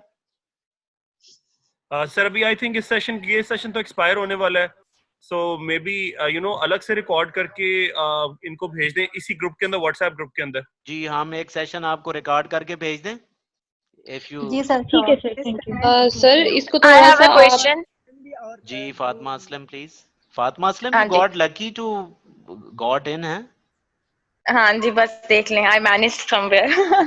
Thank you. अच्छा सर, मैंने आपसे पूछना था कि जैसे आपने कहा है कि जब क्लाइंट आता है तो वो बंडल ऑफ एंजाइटीज के साथ आता है। जी जी तो अब अगर एक क्लाइंट को पता ही नहीं है कि वो किस चीज के बारे में सबसे ज्यादा एंशियस है, जैसे आपने कहा चंकिंग के थ्रू हम उस एंजाइटी को डील करना स्टार्ट करते हैं वन बाय वन। जी अगर जी उसको पता ही नहीं है किस चीज के लिए एंशियस है, जैसे अगर हम प्रेजेंट सिनेरियो की बात भी करें तो लोगों को नहीं पता कि वो कोरोना वायरस से इफेक्ट होने की वजह से जो है उसके बारे में एंशियस है, एंजाइटी की वजह से एंशियस है, या फिर उनके सराउंडिंग में जो लोग हैं उनको ना हो जाए उसकी वजह से एंशियस है। उनको खुद भी समझ नहीं आती है, वो आके यही रिपोर्ट करते हैं कि हमें नहीं पता कि हम एग्जैक्टली एंशियस है किस वजह से, लेकिन हमें एंजाइटी बहुत होती है। तो उस सिचुएशन में हम कैसे आइडेंटिफाई करें या उसको बेसिकली क्या हमें ना कुछ ऐसी सिचुएशन में फातिमा असलम, बहुत से लोग डिसएग्री मेरे से करते हैं। देखे ना, अगर आप मेरी थेरापिस्ट है, मैं आपको झूठ बोल देता हूं कि मुझे ना एंजाइटी तो वैसे मुझे कोरोना से है, लेकिन मैं कहता हूं कि मेरा बिजनेस लॉस हो रहा है उस वजह से मुझे एंजाइटी है, तो मैं झूठ बोल देता हूं। आप कैसे प्रैक्टिस करेंगी? आप तो मुझे फाइनेंस के ऊपर लेक्चर देंगी या उसके ऊपर काउंसलिंग करेंगी एज ए काउंसलर। तो बेसिकली क्लाइंट के साथ पता क्या करें, जब आप क्लाइंट को हिप्नोटाइज करते हैं ना, तो आप उसे क्लाइंट को हमेशा ऑप्शन दें, क्योंकि आपका सबकॉन्शियस माइंड ऑप्शंस को पसंद करता है। आप उसे कहें कि आप अपने आप को उस सिचुएशन में लेके जाएं जहां पे आपको एंजाइटी फील होती है। ऑल राइट, आप वो उसका yes, सबकॉन्शियस माइंड उसको उधर ही लेके जाएगा। तो आप क्लाइंट से कुछ क्वेश्चन ऐसे होते हैं जो आप क्लाइंट से पूछें, क्लाइंट आपको बताना ही नहीं चाह रहा होता। हो सकता है कि आपका जो दूसरा क्लाइंट है वो आपस में फ्रेंड्स हो, तो वो कहता है कि यार मैं इससे सेशन ले रही हूं तो ये कहीं दूसरी मेरी फ्रेंड को ना बता दे। तो वो कुछ कुछ लोग अपना आंसर देना नहीं पसंद करते। आप उसको सिर्फ ये कहें कि आप उस सिचुएशन में लेके जाएं जहां पे आपको एंजाइटी फील होती है। आपको इससे अगर आप पूछ भी लेंगे तो so what, you got my point? yes sir. जी, Yes, थैंक sir. यू। अच्छा, ये मैं व्हाट्सएप नेक्स्ट लेवल बात कर रहा हूँ जी। जी, व्हाट्सएप ग्रुप को ज्वाइन करने के लिए मैंने उसका इनविटेशन लिंक जो है वो चैट में भेज दिया। प्लीज इसको क्लिक करके आप व्हाट्सएप ग्रुप ज्वाइन कर सकते हैं, हम वीडियो वहां पे शेयर कर देंगे। जी, any more question? We can have, Excuse me, Hassan, we sir. can Yes, have sir. question मेरा question until है। the session expires. सर मैं एक क्वेश्चन करना चाह रही हूँ। जी, please. Sir, first of all, I would like to pay a bundle of thanks to giving us such kind of opportunity. मुझे बहुत Thank you. अच्छा लगा है। This was my first time मैं आपसे इंटरेक्ट हुई हूँ, मतलब आपका ये जो है ले रही हूँ वर्कशॉप, तो मुझे बड़ी खुशी है इस चीज की। Thank you. सर एक और चीज मैं हाँ जी, पूछना जो चाह रही आंटी थी कपड़े भी इसके उतार हवाले दें। से। जी जी सर मैं ये पूछना चाह रही थी कि ये जो टाइमलाइन आपने बताई है, इट्स अबाउट फ्यूचर। एक मिनट आंटी बस। हाँ हिप्नोसिस में हमने उसको एंजाइटी रिलीफ के लिए यूज करना है। जी, एंजाइटी सर अगर हमेशा फ्यूचर के लिए ही होती है। जी सर, एंजाइटी का माजी सर, के साथ लिंक नहीं होता। जी, सर क्या ये स्पेसिफिक है कि जब भी हमने हिप्नोटाइज करना है उसकी एंजाइटी को ही रिलीव करना है, या कुछ इसके अलावा? फर्ज करें अगर किसी बंदे को डिप्रेशन है, जी इट्स जी पास्ट रिलेटेड, जी क्या जी हम उसको पास्ट में ले जाके भी उसको रिमूव आउट कर सकते हैं, जी। या ये ये स्पेसिफिक ही है? टाइमलाइन थेरापी की दो टाइप्स हैं। जो एक फ्यूचरिस्टिक टाइप है वो मैंने आज आपको बता दी है, लेकिन ओके एक माजी के साथ जो इश्यूज लिंक्ड होते हैं, जिस तरह गिल्ट है, कोई डिप्रेशन का स्ट्रेसर है, कोई ट्रिगर है, ठीक है, तो यस कोई सर। अब्यूज से रिलेटेड चीजें हैं, तो वो जाहिर है माजी में पड़ी हुई हैं। तो उसका एक और तरीका है, वो हम माजी में लेके जाते हैं क्लाइंट को, और माजी के अंदर जो है ना, वहां पे गेस्टाल्ट उसके बनाते हैं, तो माजी के अंदर रह के फिर उसको खत्म करते हैं। ठीक है, वो अलहदा वो है टाइमलाइन ही, लेकिन टाइमलाइन का वो दूसरा एस्पेक्ट है जो माजी से रिलेटेड। आज मैंने आपको सिर्फ एंजाइटी से रिलेटेड सेशन दिया। ओके मेरे sir, pass okay, kitchen thank you. Sir मेरा एक क्वेश्चन हार्ड जी है। प्लीज। ओके, तो सर अगर ये टाइम थेरेपी जो है ये इफेक्टिव भी उतनी है, क्योंकि अगर हमारा जो क्लाइंट है फॉर हसन एक एग्जांपल सेशन में स्क्रीनशॉट ठीक तो ले हो गया है, लीजिएगा यार, ये ज्यादा लोगों को इकट्ठा करके। थैंक यू जी। अगर हमारा क्लाइंट है वो उस सेशन में ठीक हो गया, उसकी एंजाइटी रिलीज हो गई है, लेकिन इन फ्यूचर वो दोबारा उस इवेंट को एक्सपीरियंस कर रहा है और वो दोबारा ट्रिगर हो रहा है, तो क्या ये थेरेपी लॉन्ग टर्म इफेक्ट देगी? लॉन्ग टर्म दे सकती, जैसे आपने एक सेशन दिया ना, आप क्लाइंट रिपोर्ट करता है कि जी बड़ा मुझे अच्छा, मैं बिल्कुल सही हूं, आप उसके बूस्टिंग सेशन कर लें। बूस्टिंग सेशन के साथ साथ ना उसको काउंसलिंग करते हैं, फिर उसके ना डिफरेंट उसकी पूरी लाइफ हिस्ट्री के ऊपर बात करते हैं, उसकी कोई चीजें जो उठाने वाली हैं आप उसको उठाते हैं, उसकी ओवरऑल पर्सनैलिटी को मजबूत किया जाता है, ताकि ये दोबारा कभी इन ख्यालात में आई ना। आप उसकी कैरियर को देखते हैं, उसकी पर्सनल लाइफ को देखते हैं, फिर उसके ऊपर काम करते हैं, ताकि ओवरऑल उसको एक स्ट्रॉन्ग आदमी बना दिया जाए। उसके लिए फिर आपको 2-3 सेशन और चाहिए होते हैं। Okay sir, okay. जी जरूरी अस्सलाम वालेकुम सर। जी जी। अस्सलाम वालेकुम सर। वालेकुम सलाम। Thank you so much sir. आपका जो ये सेशन था ये बहुत ज़्यादा इंफॉर्मेटिव और लर्निंग था मेरे लिए। पूछना सर आपसे ये था कि क्या हम ये टाइमलाइन जो थेरेपी है, क्या हम इन्हें फोबिया के जो डिसऑर्डर्स हैं उनमें भी, तो एंशियस और फेयरनेस वाली फीलिंग्स होती है, क्या हम उनमें भी इनको यूज कर उनमें सकते हैं? बिल्कुल कर सकते हैं। आप जो भी फ्यूचरिस्टिक प्रॉब्लम आ रहा है, आप उसको वहीं पे क्लाइंट को लेके जाएं जहां पे वो फील करता, आप उसको एक दफा अच्छी तरह इमेजिन करवाएं, और साथ साथ आपने ना एक बड़ी स्टेटमेंट्स देनी होती हैं। स्टेटमेंट किस तरह की है? फर्ज करें जिस तरह अगर आपने आमिर खान की एक मूवी, क्या नाम, दंगल, दंगल मूवी में वो अपनी बच्चियों को ना बाहर लेके जाता है, वो कहता है कि ये गोलगप्पे आज खाने जितने मर्जी खा लो, इसके बाद आपको नहीं मिलेंगे। आपने क्लाइंट को ऐसे ही कहना है कि आज जितनी एंजाइटी आपने फील करनी भाई कर लो, इसके बाद दोबारा एंजाइटी नहीं होगी। आपको अपने आप के ऊपर कॉन्फिडेंस भी होना चाहिए। ठीक है, एज ए साइकोलॉजिस्ट आप लगेंगे यार वाकई आपको काम कर रहे हैं। सबसे बड़ी बात ये चीजें सीखने वाली हैं जो हमारे प्रोफेशनल्स में नहीं है, हम अपने आप को बेच नहीं पा रहे, मसला ये है। श्योर। थैंक यू जी सर, थैंक यू सर। मैं बड़ा जल्दी एक ऐसा सेशन करने जा रहा हूं कि आप एज ए साइकोलॉजिस्ट अपने आप को बेच कैसे सकते हैं।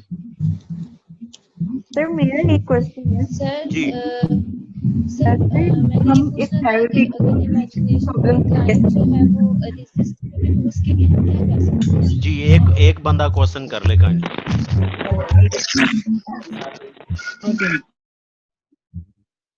अपने अपने माइक्रोफोन्स म्यूट कर लें, अब जिसने क्वेश्चन नहीं पूछना।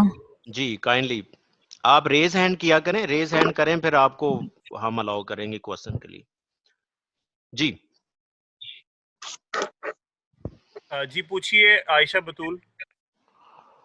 सर मेरा ये क्वेश्चन था कि हम इसमें एंजाइटी से रिलेटेड चीज़ों को देख सकते हैं सर, क्या हम इसमें रिलेशनशिप प्रॉब्लम को क्योर कर सकते हैं इस प्रोसेस? रिलेशनशिप प्रॉब्लम के लिए ना पता क्या, उसके अंदर काउंसलिंग बहुत ज्यादा इंपॉर्टेंट होती है, क्योंकि वो इश्यूज हैं, वो प्रॉब्लम फोकस्ड है। ठीक है ना, हम बेसिकली पता है कि एक बंदा रिलेशनशिप इश्यूज के साथ आता है, अब सीबीटी ऐसे लगाई जा रहे हैं जी, चलो कोई भी आ गया सीबीटी लगा दो। इसके अंदर सुनने की जरूरत है, इश्यूज क्या हैं, वो क्लाइंट आपका चाहता क्या है। ये डेली लाइफ के इश्यूज हैं ज्यादा, तो डेली लाइफ इश्यूज के साथ एक ना विजडम के जरिए उसको सॉल्व किया जाता है।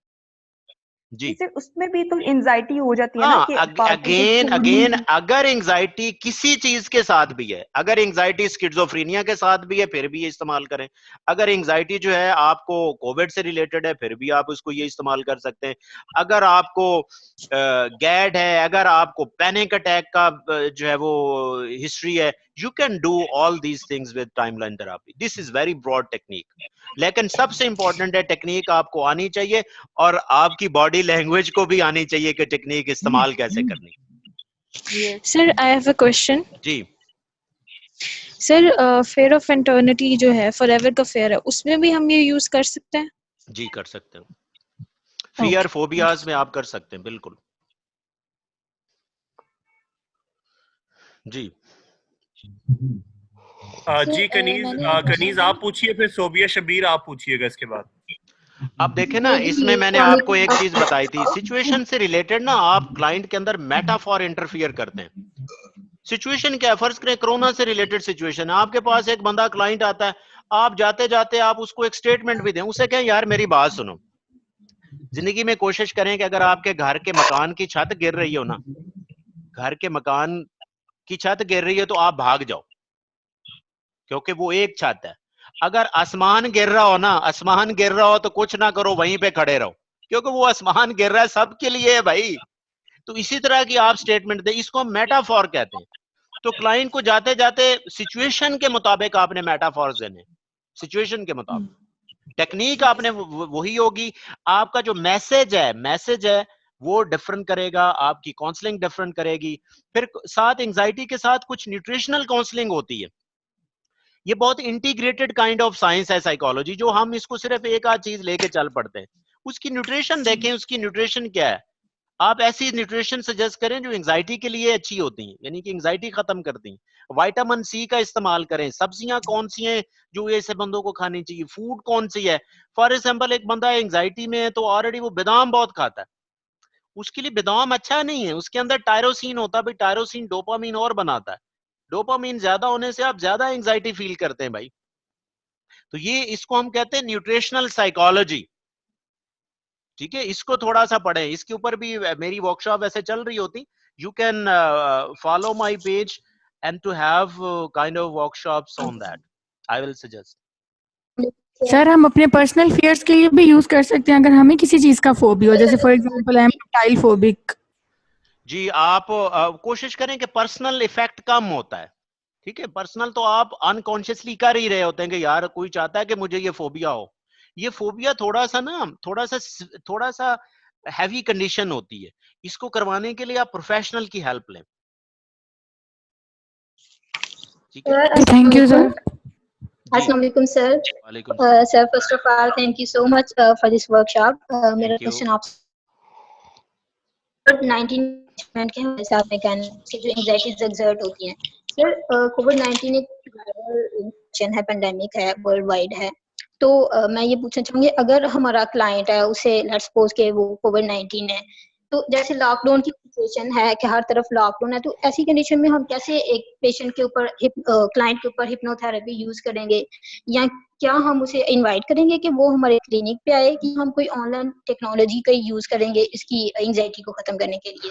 पहली बात तो ये है कि ये बहुत बड़ा प्रॉब्लम है, कुछ एथिक्स होते हैं। कभी भी साइकोलॉजी की फील्ड में आपने किसी को ये नहीं कहना कि मेरे से सेशन लो आके, ठीक है। वो उससे ट्रस्ट बिल्ड नहीं होता।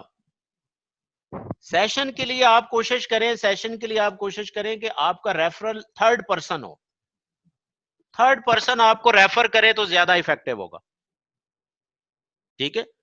आपको क्या जरूरत है लोगों को जाके कहें कि आके मेरे से सेशन लें, मैं बहुत अच्छे सेशन देती हूँ, ठीक है। लेकिन सर देखिए ना, जैसे अब टोटली आइसोलेटेड है, ये एक वायरल इन्फेक्शन, अगर मेरे पास कोई आएगा तो मुझे भी चांसेस हैं कि वो वायरल हो जाए। तो फिर हम ऐसी सिचुएशन को कैसे हैंडल करेंगे कि एक चीज जो फिजिकली भी मेडिकली भी इतनी चल रही है और उसका साइकोलॉजिकल इफेक्ट भी है। नहीं, आपका क्वेश्चन क्या है? आपका क्वेश्चन क्या है? ये तो स्टेटमेंट। मेरा क्वेश्चन ये है कि कोविड-19 जो है वो एक वायरल इन्फेक्शन है, ये क्लाइंट को भी है, ठीक है, उसको एंजाइटी है इससे, और उसके इर्द गिर्द वालों को भी। तो ऐसी सिचुएशन में हम बीइंग अ हिप्नोथेरेपिस्ट या बीइंग अ साइकोलॉजिस्ट हम कैसे उसको सेशन देंगे कि उसकी एंजाइटी को वो जैसे लेना चाहे, मुझे भी रिस्क है कि उससे मुझे भी ट्रांसफर हो जाएगा। नहीं, पहली बात तो ये है कि पहले तो वो लेना चाहे आपसे। अगर वो लेना चाहे तो आप एक प्रोटोकॉल सेट करें, जिस तरह मुझे यहाँ पे ना किसी एक एजेंसी ने हायर किया कि जी हम आपकी सर्विसेज लेना चाहते हैं कि कोविड के पेशेंट्स को एंजाइटी है। मैंने कहा आप मुझे एक रूम ऐसा दे दें जिसमें एक मिरर लगा हो, एक साइड पे वो हो, दूसरी साइड पे मैं हूं, मेरी साइड बिल्कुल क्लीन हो, सैनिटाइज हो, उसके साथ उसको एक माइक दे दे, वो मेरे आमने सामने मेरी बॉडी लैंग्वेज भी देख रहा हो, मैं उसको सेशन दे रहा हूं। अगर आप इस तरह मैनेज कर लेते हैं तो आई एम ओके। और मैं फिर जितने दिन आपके साथ रहूंगा, मैं अपने घर नहीं जाऊंगा, मुझे एक रूम लेके दें कहीं पे किसी अच्छे होटल में, ताकि मैं उसी रूम में जाके रहूं, उधर से आऊं। आपकी सेफ्टी बहुत इंपॉर्टेंट है भाई, कभी दुनिया पे तरस ना करो, ठीक है ना। तरस अगर आपने किया तो आप, अगर आप ही नहीं रहे तो फिर आपके लिए दुनिया क्या है यार। Your safety then personal health and mental health is important.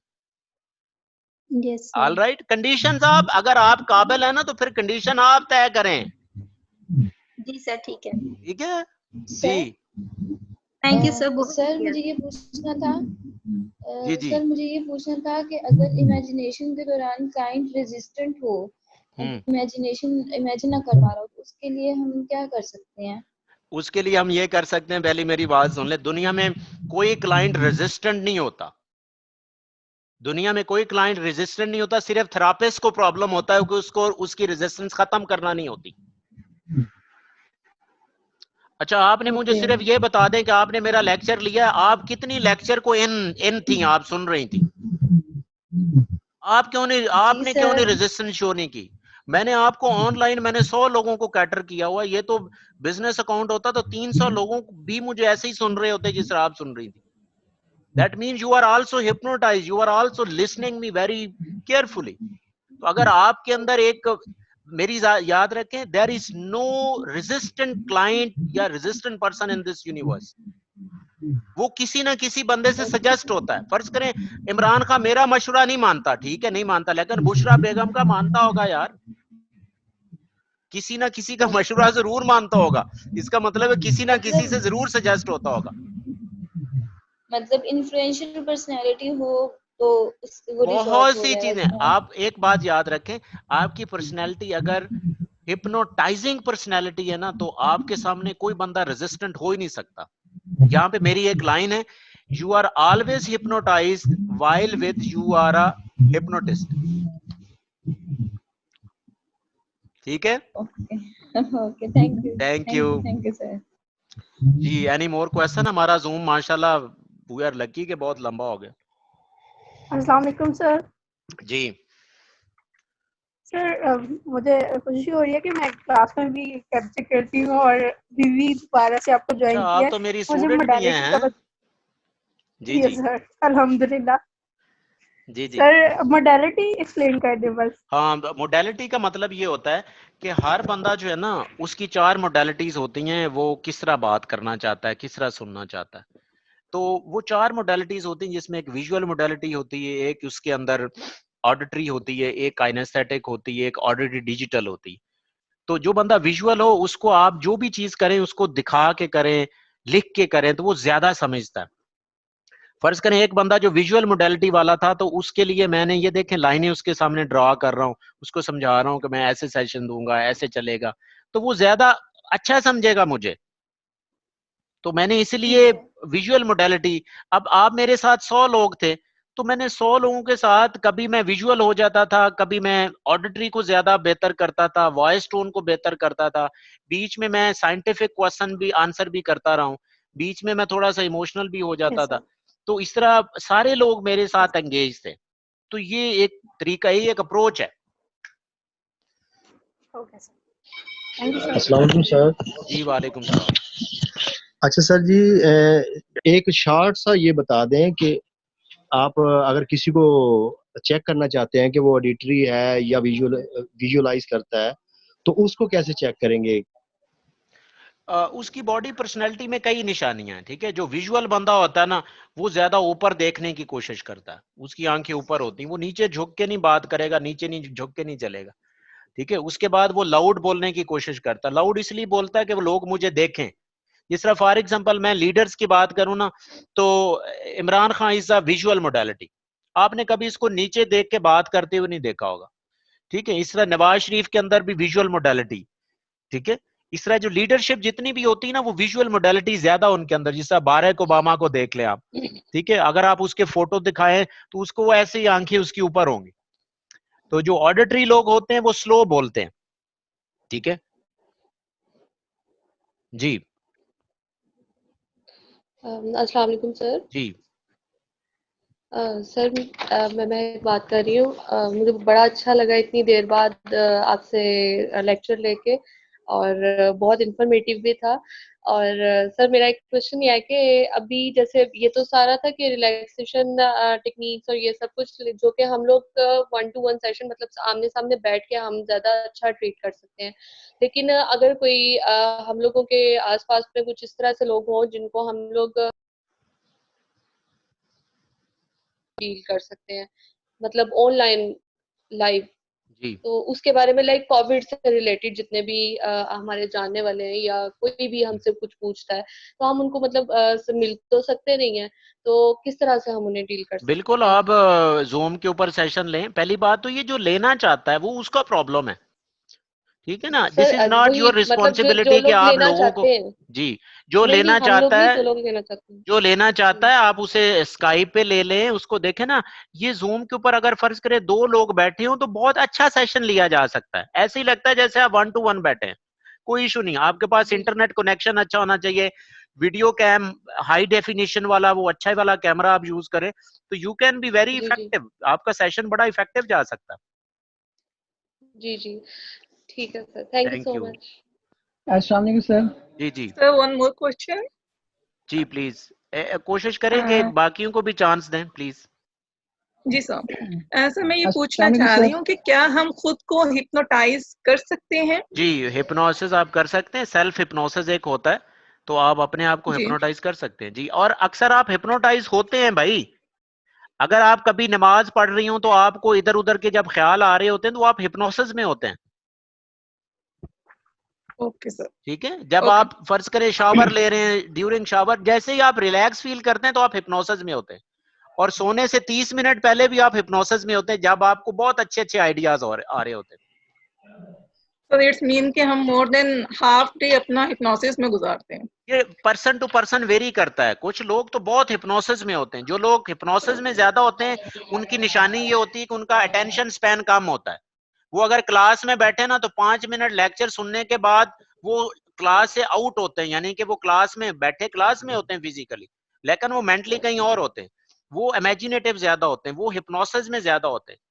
जो लोग हिप्नोसिस में ज्यादा रहते हैं वो इमेजिनेटिव ज्यादा होते हैं, उनके अंदर आइडियाज बहुत बनते हैं।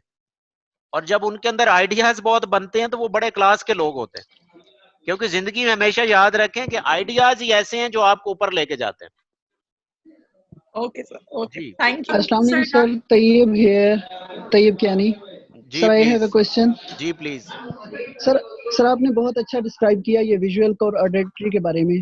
अगर जी काइनेस्थेटिक और एडी के बारे में भी आप थोड़ी थोड़ी 1-2 एग्जांपल दे जी दें। काइनेस्थेटिक वो लोग होते हैं जो बड़े स्लो बोलते हैं, इमोशनल होते हैं, टच को पसंद करते हैं। यानी कि अगर आप उनको साथ बिठाने की कोशिश करें ना तो वो आ जाते हैं, यानी कि आप उनको थपकी दें तो उनको अच्छा लगता है, वो काइनेस्थेटिक होते हैं।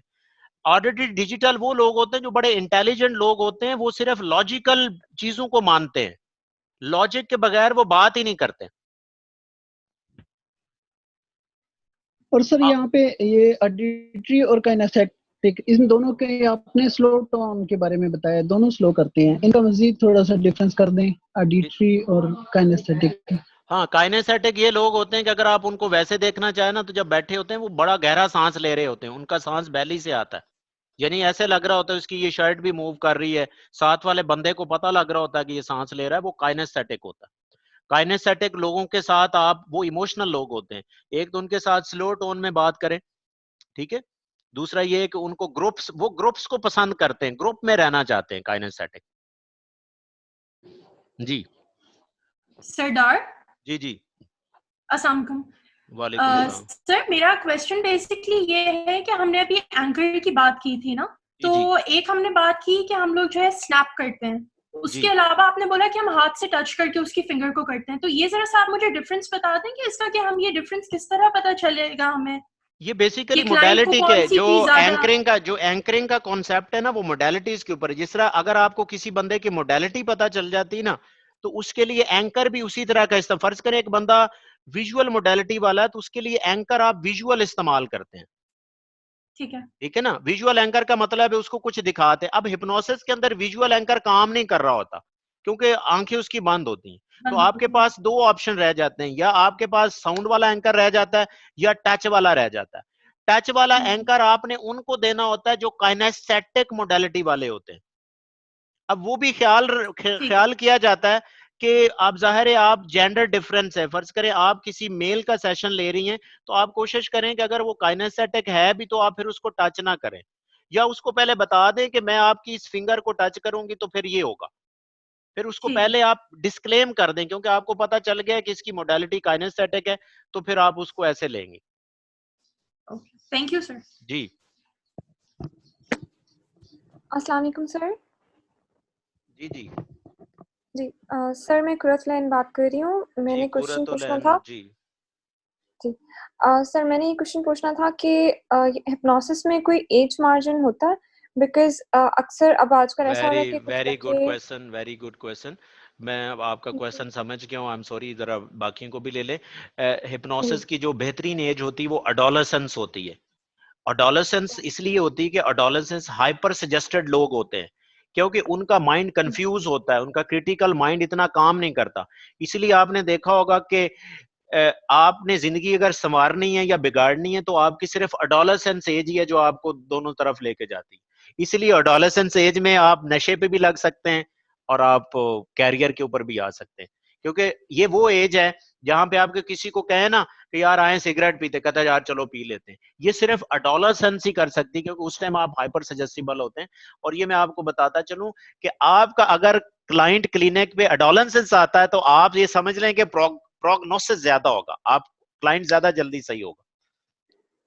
जी ये काम की बातें हैं, ये टिप्स है, मैं पढ़ा नहीं रहा, खुदा के लिए टिप्स दे रहा हूं। जी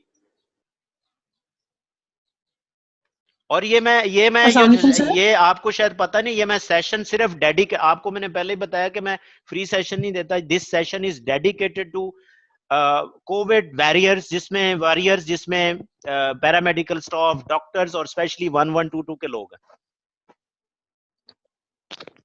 अस्सलाम वालेकुम सर। वालेकुम सलाम। सर मुझे ये क्वेश्चन करना था, अगर आप ऐसे क्लिनिकल सेटिंग में हो जहाँ पे आपने कहा कि एक पूरी प्रॉपर सेटिंग होती है, लेकिन प्राइवेट हॉस्पिटल्स में जो रूम्स आपको अवेलेबल होते हैं उसमें ऐसी लाइटिंग नहीं होती, तो सर मुझे ये पूछना था कि वहाँ पे हिप्नोसिस अप्लाई हो सकता है कि नहीं? जी होगा, लेकिन काम इफेक्टिव होगा जिस तरह मैंने आपको बताया। अब जाहिर है देखे ना, एक डॉक्टर जो है वो सर्जरी आगा खान हॉस्पिटल में कर रहा है और एक डॉक्टर वही डॉक्टर म्यू हॉस्पिटल या किसी और प्राइवेट पब्लिक हॉस्पिटल में कर रहा है, फर्क तो होगा ना। अब देखे ना, आपने अगर शशके लेने हैं तो आपको पैसा खर्च करना पड़ेगा। अब फर्ज करें मेरे क्लिनिक के ऊपर जो चेयर पड़ी, हिप्नोसिस की चेयर पड़ी, वो 1.5 लाख रुपए की चेयर है, ठीक है ना। तो आपने जाहिर है अगर आपने पैसा कमाना तो फिर शशके तो पूरे करने होंगे, जाहिर है उसका इफेक्ट भी आता है।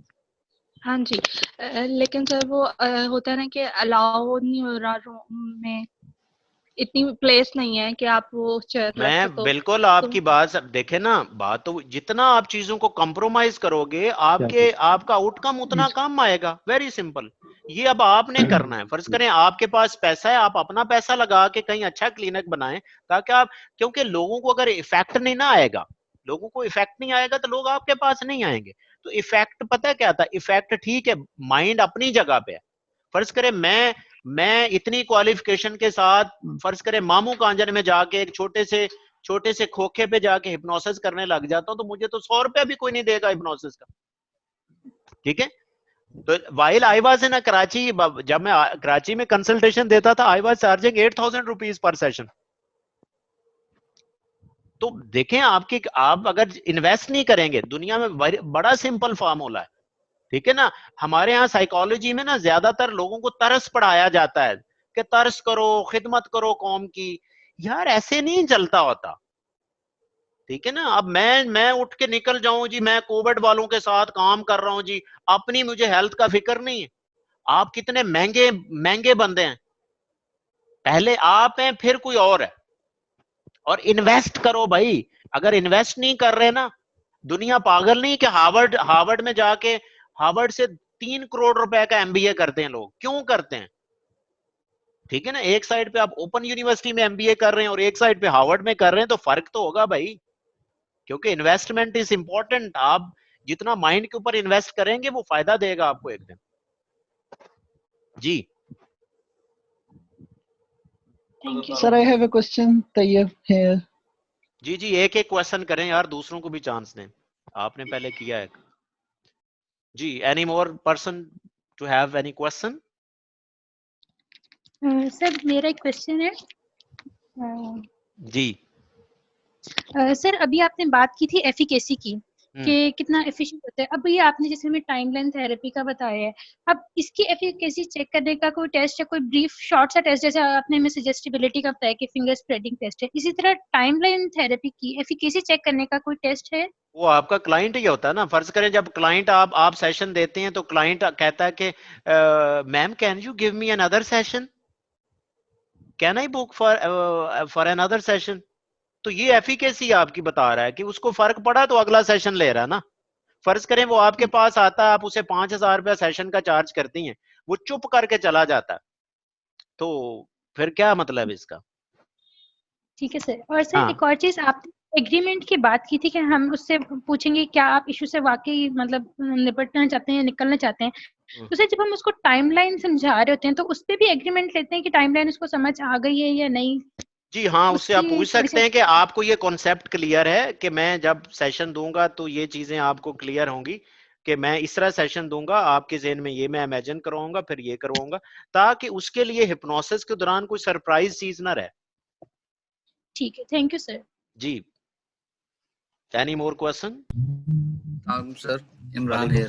जी जी इमरान। सर इससे रेलेवेंट एक क्वेश्चन है टाइमलाइन से। सर आपने कहा कि हमने सिर्फ एक सेशन में एक ही चीज को लेकर चलना है, हम जी, जी। सेगमेंट लेते हैं कि हम इस चीज पर बात करें।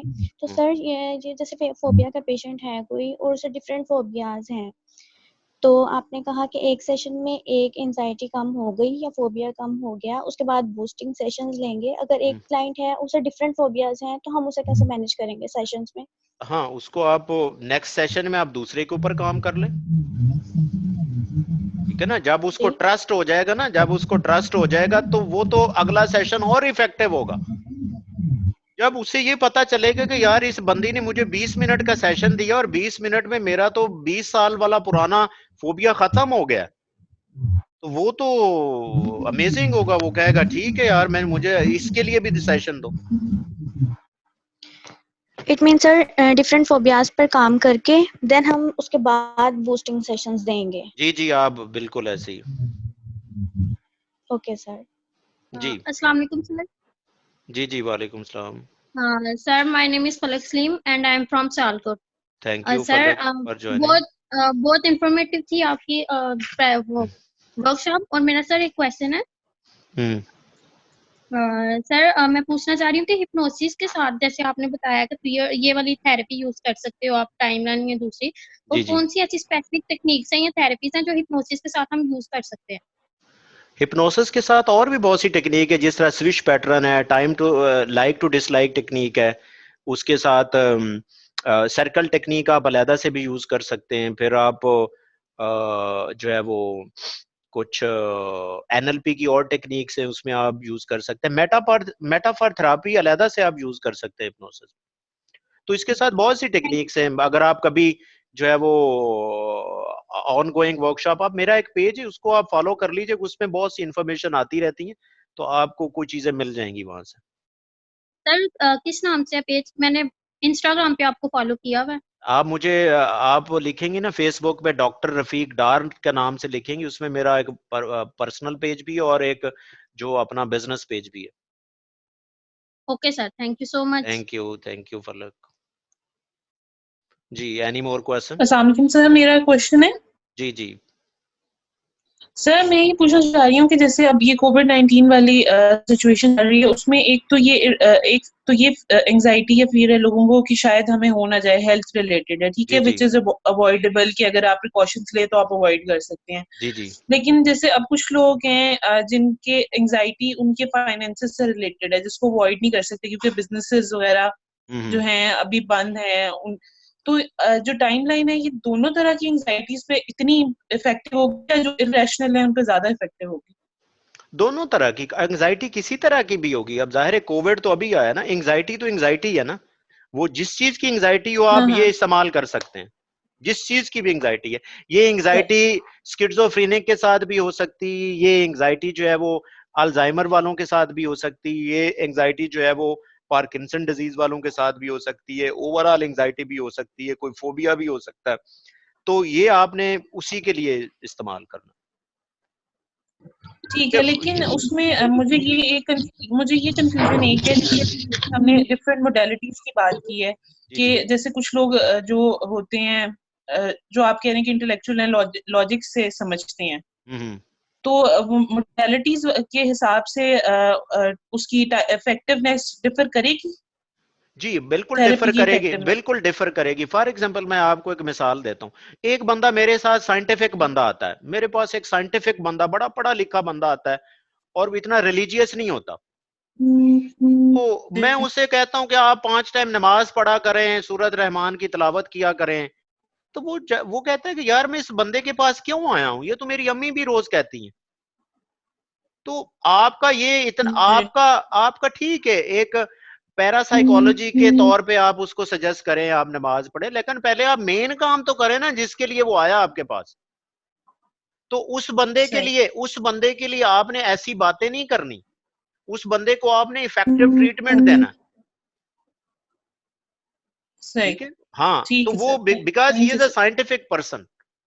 और अगर आपने फर्ज करें उसको न्यूट्रिशनल काउंसलिंग की है, आपको पता चल गया ना कि ये साइंटिफिक माइंडेड पर्सन है, जब आपने उसको काउंसलिंग की है ना, फर्ज करें वो एंजाइटी के साथ था, तो आपने उसे कहना है कि आप बादाम बहुत खाते हैं। अब आपको पता कैसे चलेगा कि ये बंदा बादाम खाता है, इस तरह की चीजें खाता है, ये अलहदा साइंस है। आपने उसे कहना है कि आपने आइंदा से ना ये बादाम और ड्राई फ्रूट अपनी रूटीन में बंद कर देने। वो पूछेगा क्यों, क्या वजह है इसकी सर, क्योंकि वो इंटेलेक्चुअल है, वो जानना चाहता है क्यों। आप उसे कहेंगे कि ये जो ड्राई फ्रूट्स होते हैं ना, इनके अंदर एक अमाइनो एसिड होता है जिसे हम टायरोसिन कहते हैं। तो टायरोसिन अमाइनो एसिड एक ब्रेन के अंदर केमिकल होता है डोपामिन, तो वो बनाता है। जितने आप बादाम या ड्राई फ्रूट ज्यादा खाएंगे उतना डोपामिन ज्यादा बनेगा। डोपामिन जब ज्यादा बनेगा तो आप एंजाइटी फील करेंगे। ठीक है, तो जब आप इतनी बात करेंगे ना तो उसके 14 तबक रोशन हो जाएंगे, वो छोड़ देगा इस तरह। सही जी, ठीक है, thank you sir. Thank you. अस्सलाम वालेकुम। जी वालेकुम सलाम। Good afternoon sir, I am Saba है। जी सबा। जी जी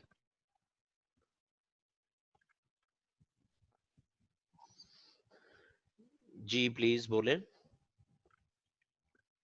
जी अगर वो नहीं वो बात कर रही तो नेक्स्ट प्लीज। अस्सलाम वालेकुम। जी जी प्लीज। जी जी सर वैसे इकबाल बोल रहा हूँ।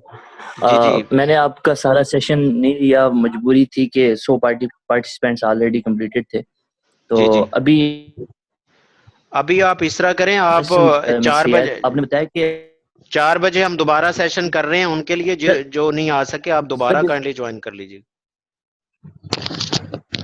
आप काइंडली दोबारा ज्वाइन कर लीजिएगा। Thank you. बोला कि आप यहाँ पे पढ़ा कम रहे हैं लेकिन टिप्स ज्यादा दे रहे हैं। तो बेटा मैं तो टिप्स देने के लिए आया, तो आप टिप तो वैसे ही बहुत पढ़ते तो बहुत रहते हैं यूनिवर्सिटीज में, मैं तो टिप्स पहले ही मैंने कहा मैं टिप्स देने आया हूँ।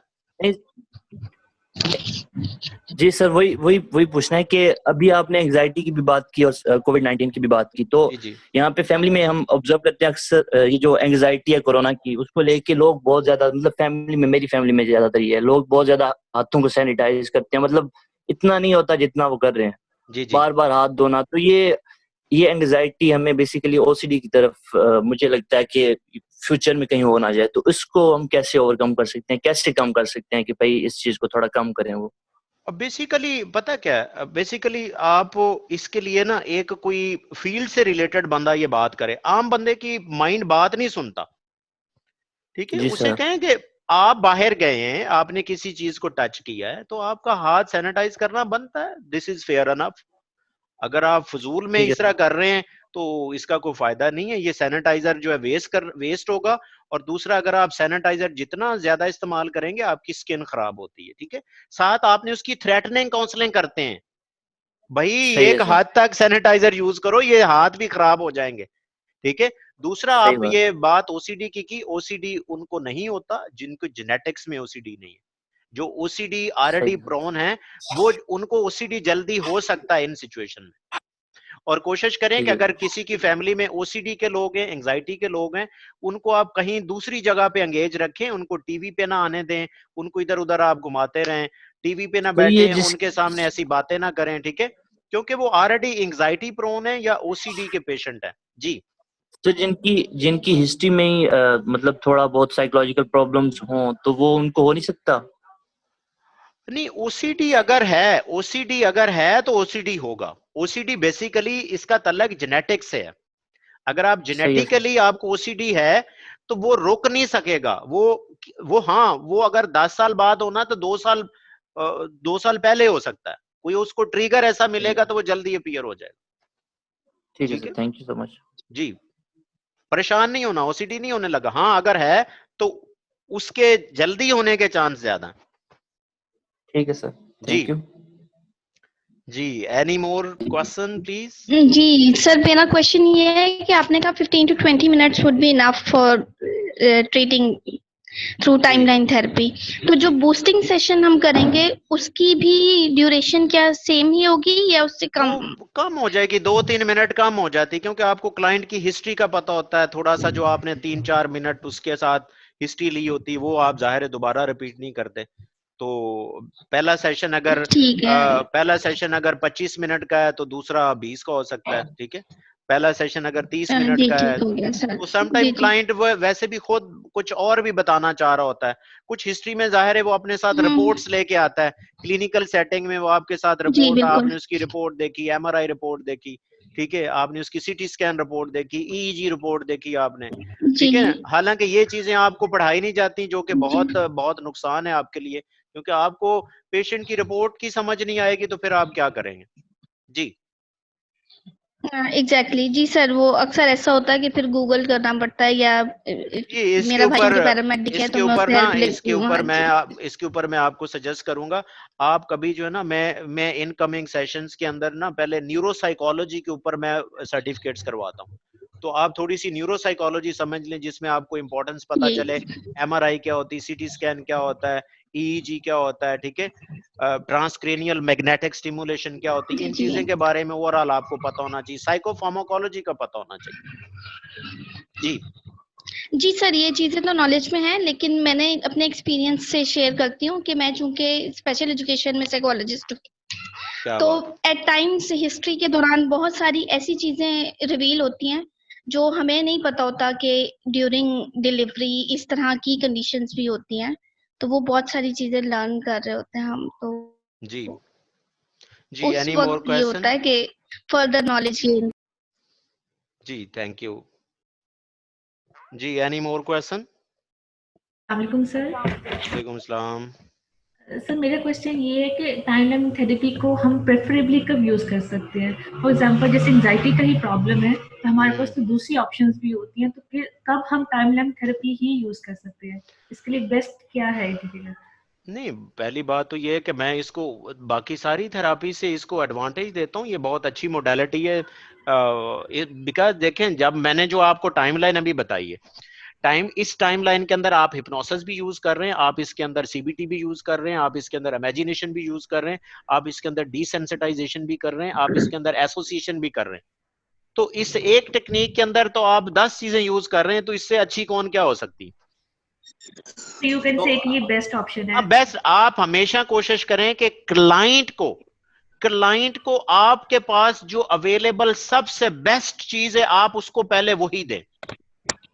अगर आपने कोई वीक सेशन दिया क्लाइंट को, तो वो वीक से सही ना हुआ, तो एक तो वो सही नहीं हुआ, दूसरा वो रेजिस्टेंट हो जाएगा, हो सकता है आगे वो किसी साइकोलॉजिस्ट के पास जाए ही ना।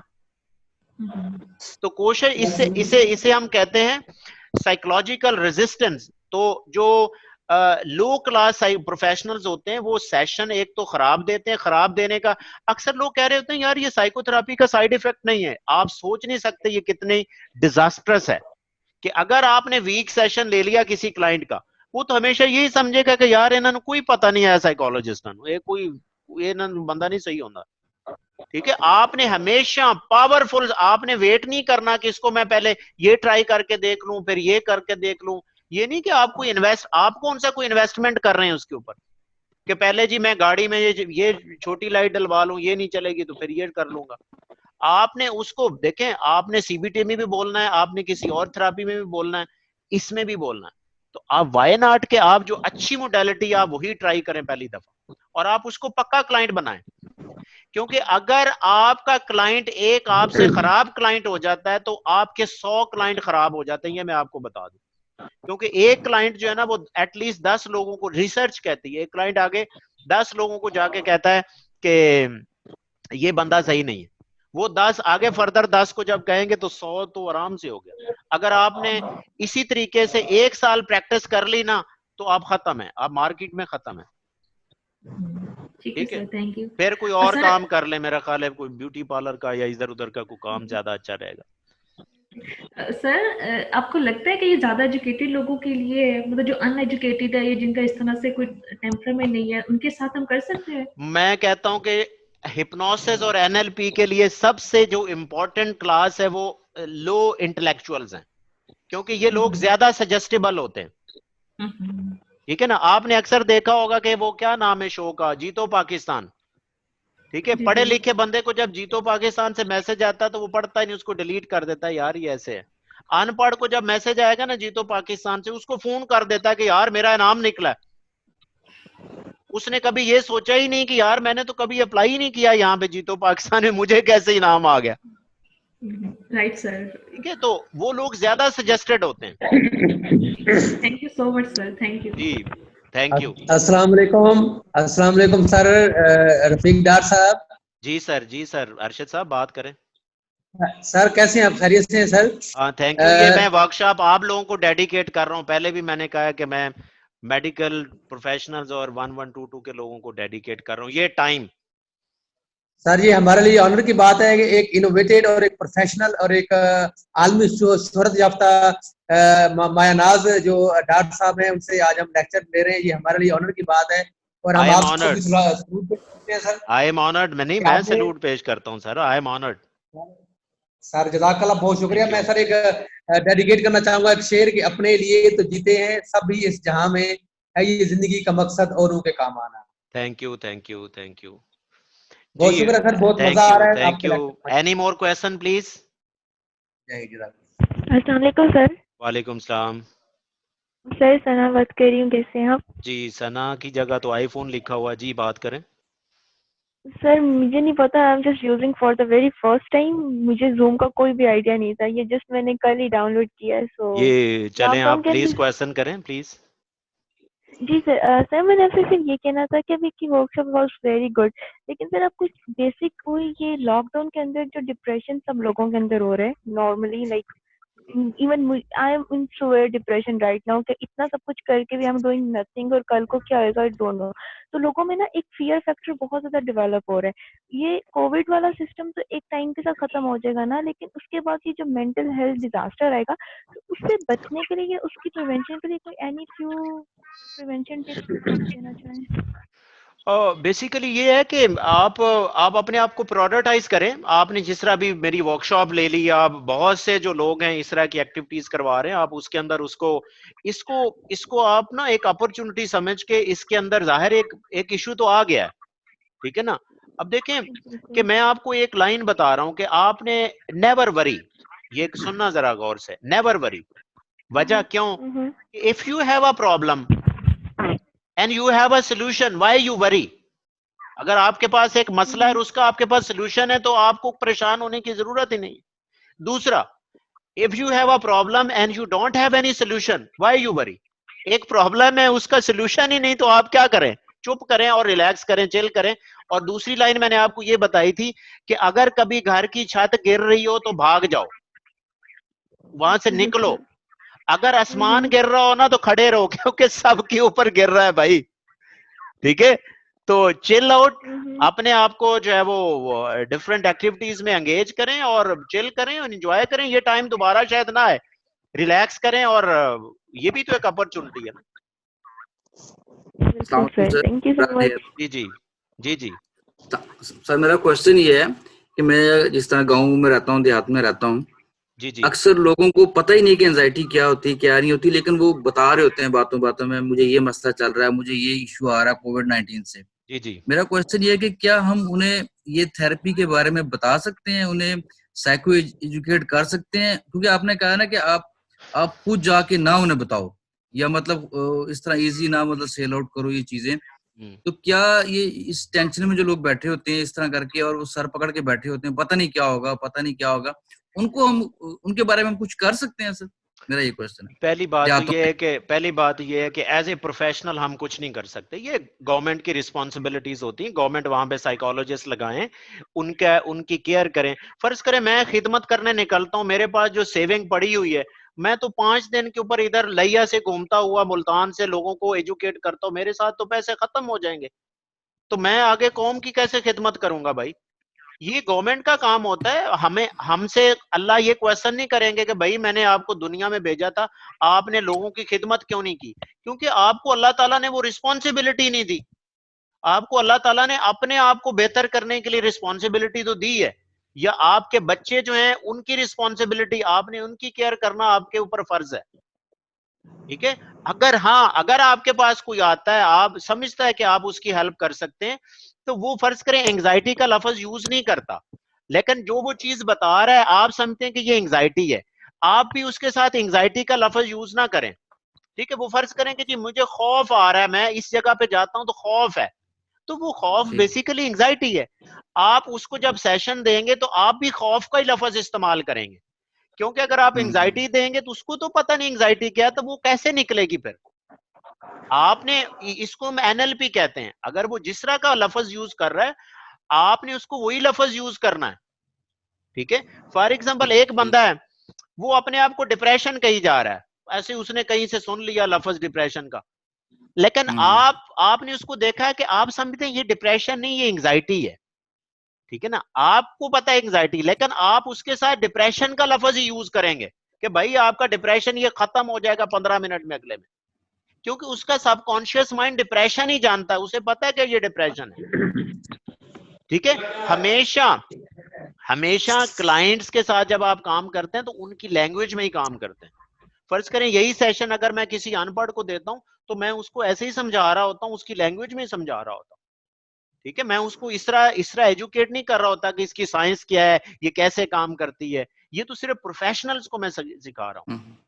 ठीक है जी, right sir, thank you sir जी। Any more question?